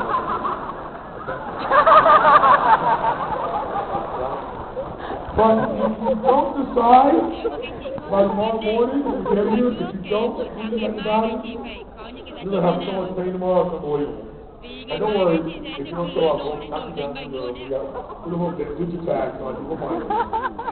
So I suggest you just decide tonight to pick it. And if you think, oh my God, what the fuck am I doing? What if I pick the wrong one? Oh no. So we're going to list it out and go, anything's better than this shit. What are these rules? How many agree with them? Say, So you're not to come back with something perfect. You come back with something great. Really great. And by the way, I'm going to ask after this week, after tomorrow, you don't touch the value rules for 6 months. Minimum. I do years, I do it. Because there is no right one. You don't know which wrong one. If I put a target on the ground right now, and I put, let's say, a funnel, and I attach it to a stand, and I can put the funnel so you can look through there and put it right in the target. And I give you a ball bearing, and you drop the ball into the funnel, and it drops down. Now, if you know Dr. Deming's work, those of you know Dr. Deming's work, please do not speak up if you know the answer to this question. If you've not been taught this answer, people always get it wrong. Here's my question. You have a target. You want it to center the target. You have this funnel. Set the funnel on the stand. You set it up so it lines up. You put the ball bearing in the funnel. The ball hits, and this is the center. It hits to the right, 4 inches to the right. You think you're right over it, when you drop it, it hits 4 inches to the right. Tell me, what do you do the next time it hits the center? What do you do? Move it right, 4 inches to the left. And you do that, and you guarantee failure. So the next time you do it, now drop 2 inches low. So what would you do? 2 inches up, and now it goes 6 inches to the right and up. Here's the problem. Most of you change things so often, you never get to see what the pattern is. You assumed what it missed and what to the right, but it was the locations that made sense. But if you sat here and dropped 500 ball bearings for a year, you'd see there's a pattern, and you'd go, holy shit. It isn't where I placed it. If the thing is too high, the ball bearings are too light. The wind is doing it. They didn't even look closer. I need bigger balls to drop through there. So it goes straight down, drops into place. That was a good metaphor for you, wasn't it? Good. How many followers talking about it? So you need to live this for you. So you're not coming back to perfection. You're trying to be perfect. You gotta remember, perfection is the lowest standard in the world. Because no one knows you can't be perfect, so you really have a no standard. You have a way to beat yourself up. Don't do that. Just go back to something. Don't do that. Say and laugh.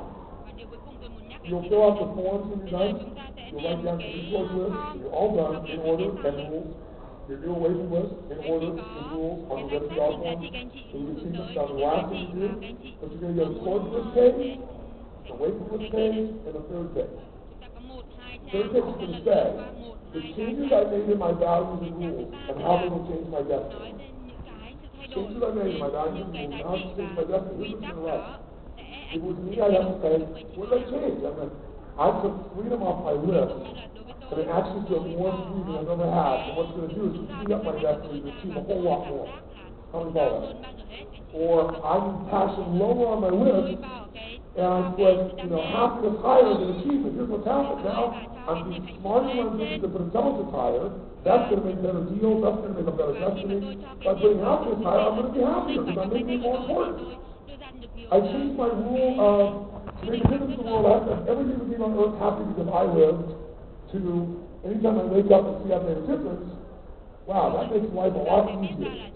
I got rid of my racing rule. I mean, when you write everything that is significant you did, and while you're writing this, here's what's happening. Your brain is locking in the changes you made in your nervous system. How many followers? Say towards list, your away from list rules, changes I made list. Okay? What you're going to do tonight, you know what you're going to do? You're going to do towards list, away from list, and you're going to do the rules, at least 5 rules of each top 5. By tomorrow morning, if you need more time to get the rest of the rules, then you will. You have to have those done when you come back. So, can I just tell you something? People always say, I don't have enough time. When I first did this, I gave people days to do it, and they didn't have enough time. I eventually got the idea like in 90 minutes, and it really wasn't enough time. I've done this thing for 25 years. I know how much time it takes. Exactly the time I'm giving you is how long it'll take. So what I need you to do is focus. How are you going to do it? Be safe, go through the chunks, first 15 minutes play, and when you're done playing, step in and just start kicking ass and decide. And you'll feel proud of making these decisions. You'll get decision-making muscle. Does this make sense to you? Yes or no? One last thought. If you are in a position where you get frustrated, because when people start doing this, and they start making these decisions, and you're around someone like your buddy, a lot of people get really emotional, like excited, or calm or whatever, because the brain goes, oh my God! And then something else in the brain goes, it's so fucking simple. How come I can do all this crazy shit in my life? This is it. Or you'll change the value, and all of a sudden, literally, your nervous system changes. You see things you're not seeing. Or big colors are bright. Weird shit happens. And some of you that have been before, you'll be like, I didn't get a fucking breakthrough. They got a fucking breakthrough. Where's my fucking breakthrough? You gotta make sure it's your own individual thing. And you find things that happen, experience it. Like, fulfill yourself, reward yourself. Don't wait for life people. Be likable. Right? And you just enjoy it. Now, how many I 8 years ago, when I first did my very first day for Destiny, I did it in my home in Belmont, California. I don't know how many people we had. Somewhere around 40, 45 people, something like that. And my life was deliberate. And we did it in those days, it was 4 days. And it was a thorough process. And this core process we're doing right now, I had to use back then. I've refined it out into the same core process. We're all about to our values. And all of a sudden, this man says, excuse me! Excuse me! I can see the guy who's just yelling. And I said, yes, sir. And he's the man who got dragged to the seminar by his wife. I've been busy, I've been huge changes in my life, right? I understood this. And the first thing I did was I took this one man who worked for me named Bob, and I put him through 3 days of this. He was all but taking destiny by himself. Can you imagine me doing this to you all by yourself? Poor soul, huh? Changed his life, so then we're going to do a seminar. So I said, just call to my best client and tell them, here's what it costs, but I give them absolutely double the money back guarantee. If they don't think it's worth it, I'll give twice the money back. Plus the one weekend. I want them to know there's no question this is the most right thing to do in their life. They also have to see back to husband. She's never been to a seminar. She wants me to fix him. She's gone through the whole process up until now. read this part. And without me looking at the top, he's like, excuse me! thì tôi sẽ Hello? tôi sẽ trả tiền cho Right? anh nếu mà So, anh I không said to him, I said, yes, his name is Jim. I và said, Jim, người nữa rất là tức I giận can hear you. đây là Jim. What would you like to do? He says, well, what if you don't want to change any of your Mà values? tôi không muốn thay đổi cái gì thì sao? His wife is the whole point why we came here. Đó là tất cả cái gì mà chúng ta phải đến đây, nhưng mà đó là lý do vì sao chúng ta phải đến đây. And I said to him, Người vợ well, nói for vậy, you, và Jim, tôi nói I với don't cả think anh you Jim should đấy, do that. tôi không I don't have to change my values. I said, of tôi course không not. nghĩ là anh sẽ phải làm như vậy. Well, then why am I here? Tôi không phải thay đổi nữa. Nhưng mà tại sao tôi ở đây là gì? I said, well, I can help you if you answer one question for me. What's your number one value right now? Tại vì cái tôi He vì said, vậy tôi freedom! là gì? Cái giá trị đầu tiên trong danh sách của anh là gì? Đó là sự tự You do. want to be free, not change your values. So what I say to him, I said, you know Tôi what? nói với anh là gì? I respect that completely. Tôi You rất là are tôn trọng free cái giá trị của not anh. to change any of your values. Nhưng mà anh thực sự anh đang All right. tự do rồi cơ mà. So then why am I here? I said, well, Tại sao mà if anh you're lại truly muốn thay free, đổi nó? Anh thực sự you'd là certainly be nhưng mà free sao enough anh to be lại able to đấy? ask the values, wouldn't you? Nhưng mà anh đang tự do rồi đúng không ạ? I mean, if you're really free, if you weren't free, you wouldn't be capable. You'd be locked down, Đúng rồi, not nếu mà free. anh tự do rồi thì anh cần gì anh phải cho nó lên thành công Right. đúng không? Well, yeah, I could add some values. As long as I'm not changing, I could add some. I said, okay, I'm not here that you're free to do that. I said, so if you're totally free and you were going to achieve your, what value would you add in order to achieve more of your own potential? And then he went in a little trance. And all of a sudden he said, flexibility?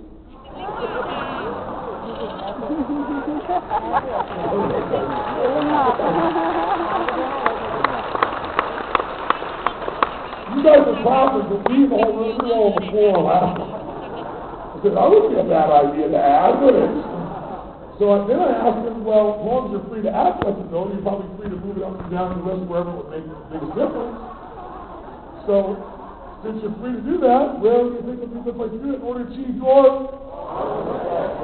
And I don't remember the real spot, but it was in the top three. I think it was number two, but I'm not positive. Two or three, something like that. When he did it, like when he finally decided it, it was unbelievable. Because all of a sudden, you saw his whole face just relax. And this left shoulder had all been kind of high, one of those guys like this, and this motion, his shoulder dropped back like this. And the guy behind him was a chiropractor. He goes, see that? See that? I said, yes, I saw it, but I'm not going to say it. Don't you say it. Anybody else see it? So he said, look at his face. Why? Because when flexibility becomes a priority in your nervous system becomes flexible. Cái tính linh hoạt nó đã So now, trong he's looking cái at it. He's từ feeling từ it. đó đã nằm trong từ điển của anh ấy rồi. How's that feel? He goes, softer. Vâng ạ, tôi hỏi là anh có cảm The giác wife's như nào? like, Nhẹ nhàng tuyệt vời. there is a God. Cực kỳ là ngạc nhiên vì là cái điều kỳ diệu And I mới said, xảy ra well, chỉ trong giây lát mà thôi. now that you're flexible Vâng, tôi and bảo với free, anh bây giờ anh rất là tự do và what rất là else linh might you want hoạt. to add in order to achieve your... Anh muốn thêm giá trị nào để có thể đạt được He số mệnh. thought for a little moment. Anh nghĩ trong vài He giây lát, closed his eyes. anh ấy nhắm mắt vào And then he started crying. và anh bắt đầu And he khóc. was a really tough guy. Anh ấy là một người rất là cứng rắn nhưng mà lần Started đầu knocking tiên him up anh in ấy the back. He started bawling tears in his face. I could see him like this yesterday right there. Vâng ạ, ví dụ như cái người hôm qua And he chúng ta said, có thể anh nói maybe I là should add có compassion. thể là tôi phải thêm là cái And then his wife started crying. cái lòng thương cảm He's của mình. crying. I Anh started ấy crying. bắt đầu khóc vào bụng. Well, where would you put that? Vâng, phải vâng. He said, yeah, I'm going to put on the list. Vâng, thế là anh ấy cho Again, cái it danh was vào. high up. I don't remember the exact spot.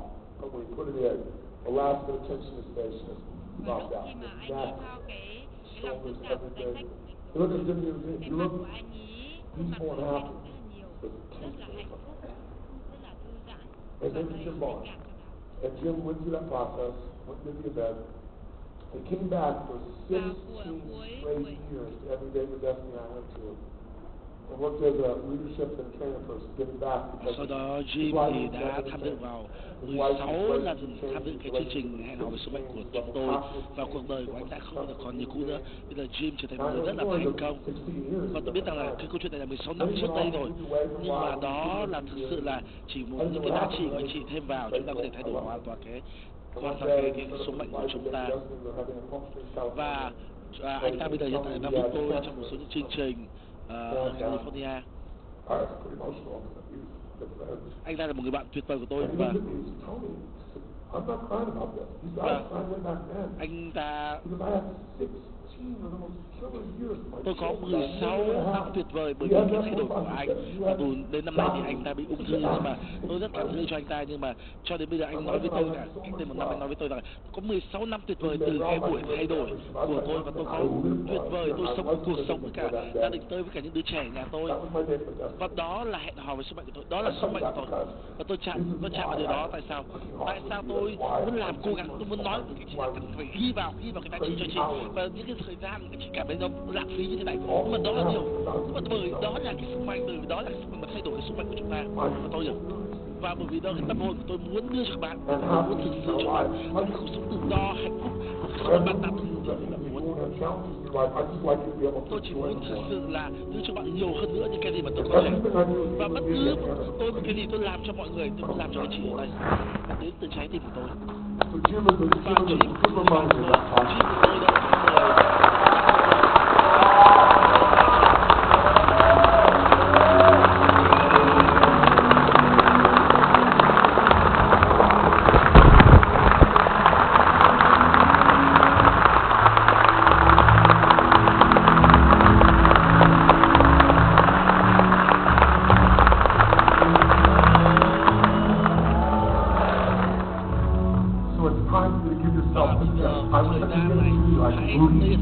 hãy cho các chị một món quà, hãy ghi ra những cái giá trị đó. Và một cái cách mà chúng ta làm để làm đó là các anh chị em tin tôi làm được. Bất cứ anh chị làm gì, bất cứ anh chị có một cái tinh thần năng lượng, tôi biết rằng anh chị đã làm phần của anh chị rồi. Tôi thực sự ở trong cuộc đời, việc đầu tiên chúng ta cần phải tập trung vào cái gì đó, và thứ hai chúng ta cần phải sự nỗ lực, và thứ ba chúng ta cần phải thực hiện cái điều đó. Khi mà chúng ta có sự tập trung, sự cam kết và sự thực hiện, thì cái điều cuối cùng chúng ta cần làm thì chỉ cần ra ngoài thôi, cần thể hiện ra được rồi. Và sau đó chúng ta cần sự cảm kích. Và ngày hôm nay tôi muốn hỏi một cái lời hỏi. Cái ngày hôm nay các bạn đã hướng dẫn, các bạn đã được hướng dẫn cho tới đây, cho tới cái khoảnh khắc này. Bất cứ một cái điều gì xảy ra hiện tại bây giờ, đó là xảy ra trong một lý do, chứ không phải sự ngẫu nhiên. Nhưng mà chúng ta hãy để cái điều đó xảy ra, cái món quà này xảy ra đối với các anh chị. Và tôi chỉ hãy muốn hỏi các anh chị ngay vào bây giờ, hãy hỏi một cái định hướng cho anh chị một cái bây giờ. Và điều quan trọng nhất là tôi biết rằng anh chị biết rằng là cái định hướng đã Chúa Trời đấy đã ở bên cạnh chị và đã hướng dẫn anh chị tới đây. Chỉ cần hỏi cái gì cần phải làm bước đi tiếp theo. Hãy hỏi. Chúng ta ở đây là có một lý do yêu đó, và chúng ta không thể quay lại, chúng ta phải đi lên phía trước. Và ngày hôm chúng ta thay đổi, chúng ta ra cho cuộc sống, mở với con tinh thần, với con cảm xúc, chúng ta có thể thay đổi tất cả những người xung quanh chúng ta yêu thương.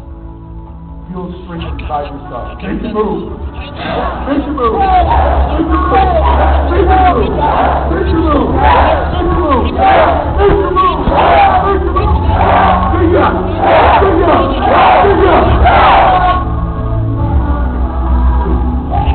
Think about the guidance of your life.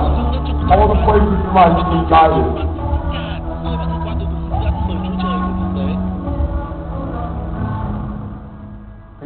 Hãy nghĩ vào tất cả những cái điều mà bạn cảm thấy, tất cả những cái nơi nào mà bạn bước ra qua một phần nào đó trong cuộc sống của bạn. Và bây giờ chúng ta biết được chúng ta đã làm việc như thế nào, chúng ta đã ở những cái như thế nào, nhưng mà có những khoảnh khắc trong cuộc đời chúng ta không tạo ra mà điều mà bạn cho chúng ta. Và có những cái khoảnh khắc nào đó chúng ta gặp những người chúng ta không biết, chúng ta đọc những điều đó để thức tỉnh. Chúng ta đi qua quá khứ, chúng ta nhận thấy những tâm hồn nào đó.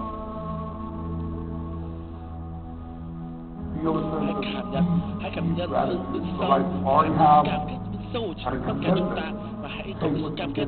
Hãy cam kết lấy cái món quà này để đưa cho bạn. Chúng ta có sự hạnh phúc, cái sự niềm vui.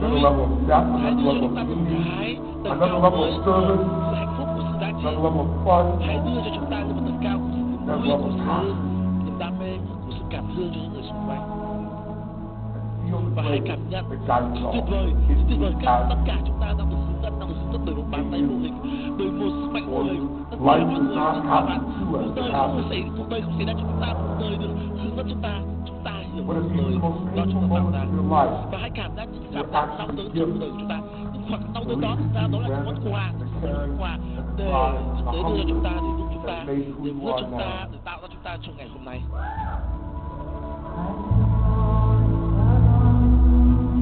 Give thanks whatever way you want, in your heart, in your words, in your voice, in your mind. Give thanks for all the craft and guidance that you have tonight, and the compelling future that you will create.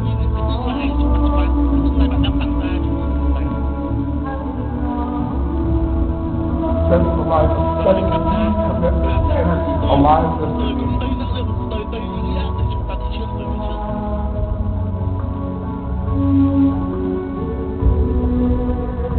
Sound of what life will feel like with that much grace, with that much joy, with that much passion when you're in charge. Make the sound of your life.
Guided toward. A night you will never forget because it'll be a community. As great as your life is, it's just those little pieces that will take it deeper, richer, stronger, higher, and increasing impact. The ability of you to touch all those you love and all those you need at levels never before possible. Just because of your presence, just because the inner conflicts are no longer driving you.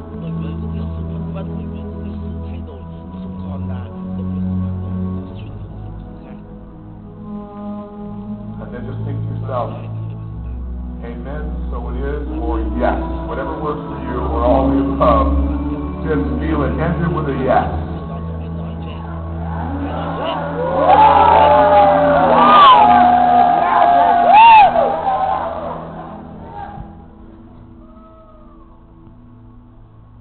Open your eyes. You're going to have a wonderful, wonderful process. You're going to enjoy it. It's going to be great. Sit down for one final visual. I'm going to show you someone who actually did this. It'll help guide you. Sit down. It'll literally take 1 minute. After we show this video, we're going to go into a total deep state. As long as you've been the entire time for 60 seconds. And then we're going to storm out of this room. You're going to get yourself something to eat. We're going to go through the process. The timing of that process, if you're curious to know, is the following. You'll be leaving this room, and you'll be returning to this room in 2 hours and 45 minutes. That means you'll be here, this room, ready to go at 8 o'clock. The room will open in 45 minutes. There'll be trainers in this room. You won't need them. You're welcome to come here. In fact, I encourage many of you to come here and do it. What I'm about to show you is a very famous man who came to make the best name. He was struggling to decide what was most important in his life. And part of the process, figuring out your values. He did it, he captured on film while it was going on, and he allowed us to share it with you. Enjoy.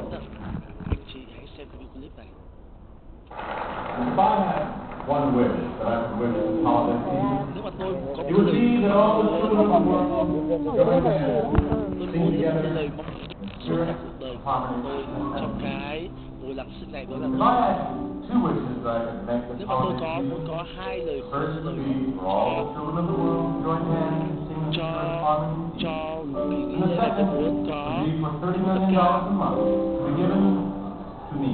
tôi muốn có lời khuyên tôi muốn có lời mong cho tất cả trẻ con You know, và if I had three wishes that I could make this còn nếu mà tôi holiday có season, ba lời khuyên first, mà có ba lời be mong for all the muốn mà tôi muốn đạt children được trong kỳ nghỉ này thì điều thứ nhất là tôi muốn tất cả các trẻ con hát hò. Điều thứ hai tôi muốn tôi có được $30 triệu cho tôi.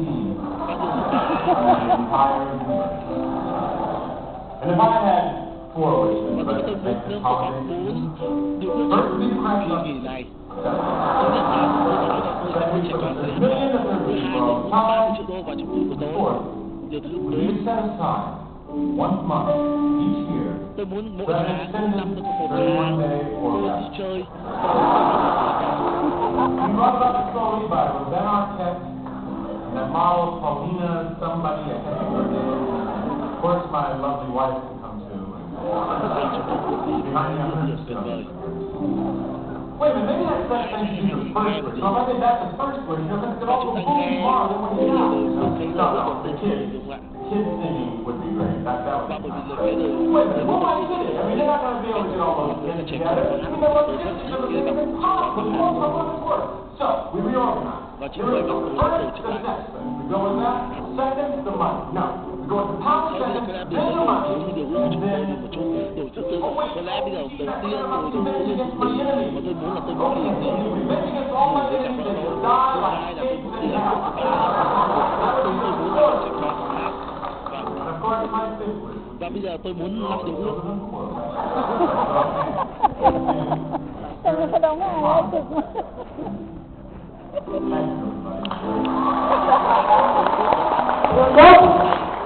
Trường đột, xin mang lên, xin đột, xin đột.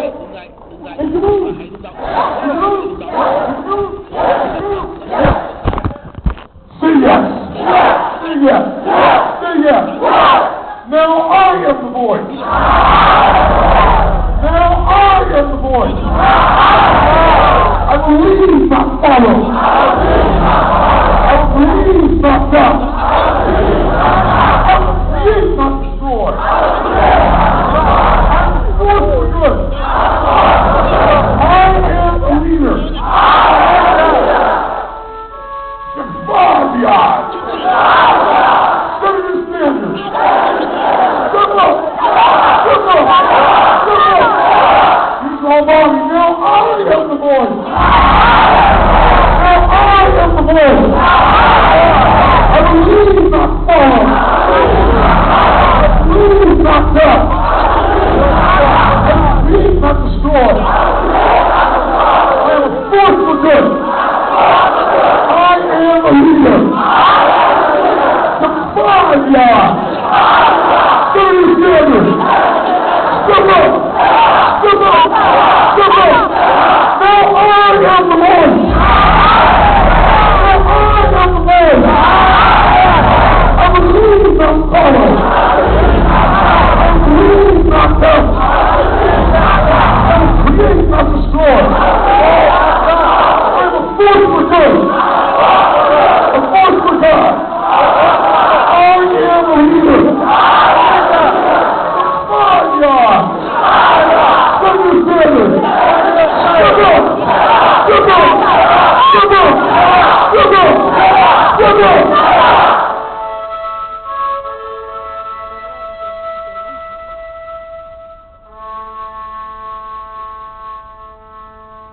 It's time. Và đây là thời điểm. When I say now, Và bây giờ take tôi your nói body, bây giờ your energy, to hãy level tăng 200 lên, of the lấy năng lượng scale. của bạn lên 100%. For just 10 seconds. Và trong vòng 10 giây Storm tiếp out theo, of this room, hãy bắt and đầu I'll trong see you phòng này. at 8 p.m. Tôi with a sẽ new destiny, my gặp lại friend. những bạn xung quanh. One. Và chúng ta sẽ bắt đầu với One.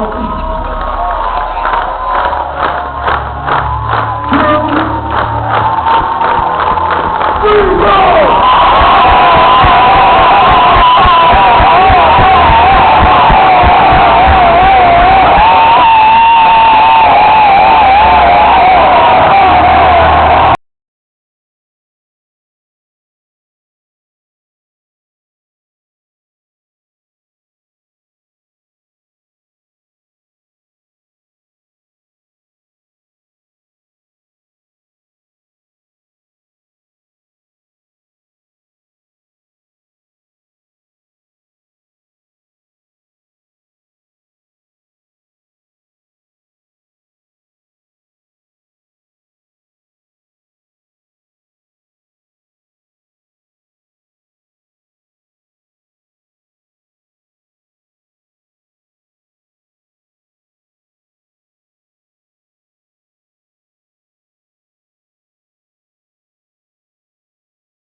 leadership mastery. All leadership mastery. Please go to the leadership room immediately.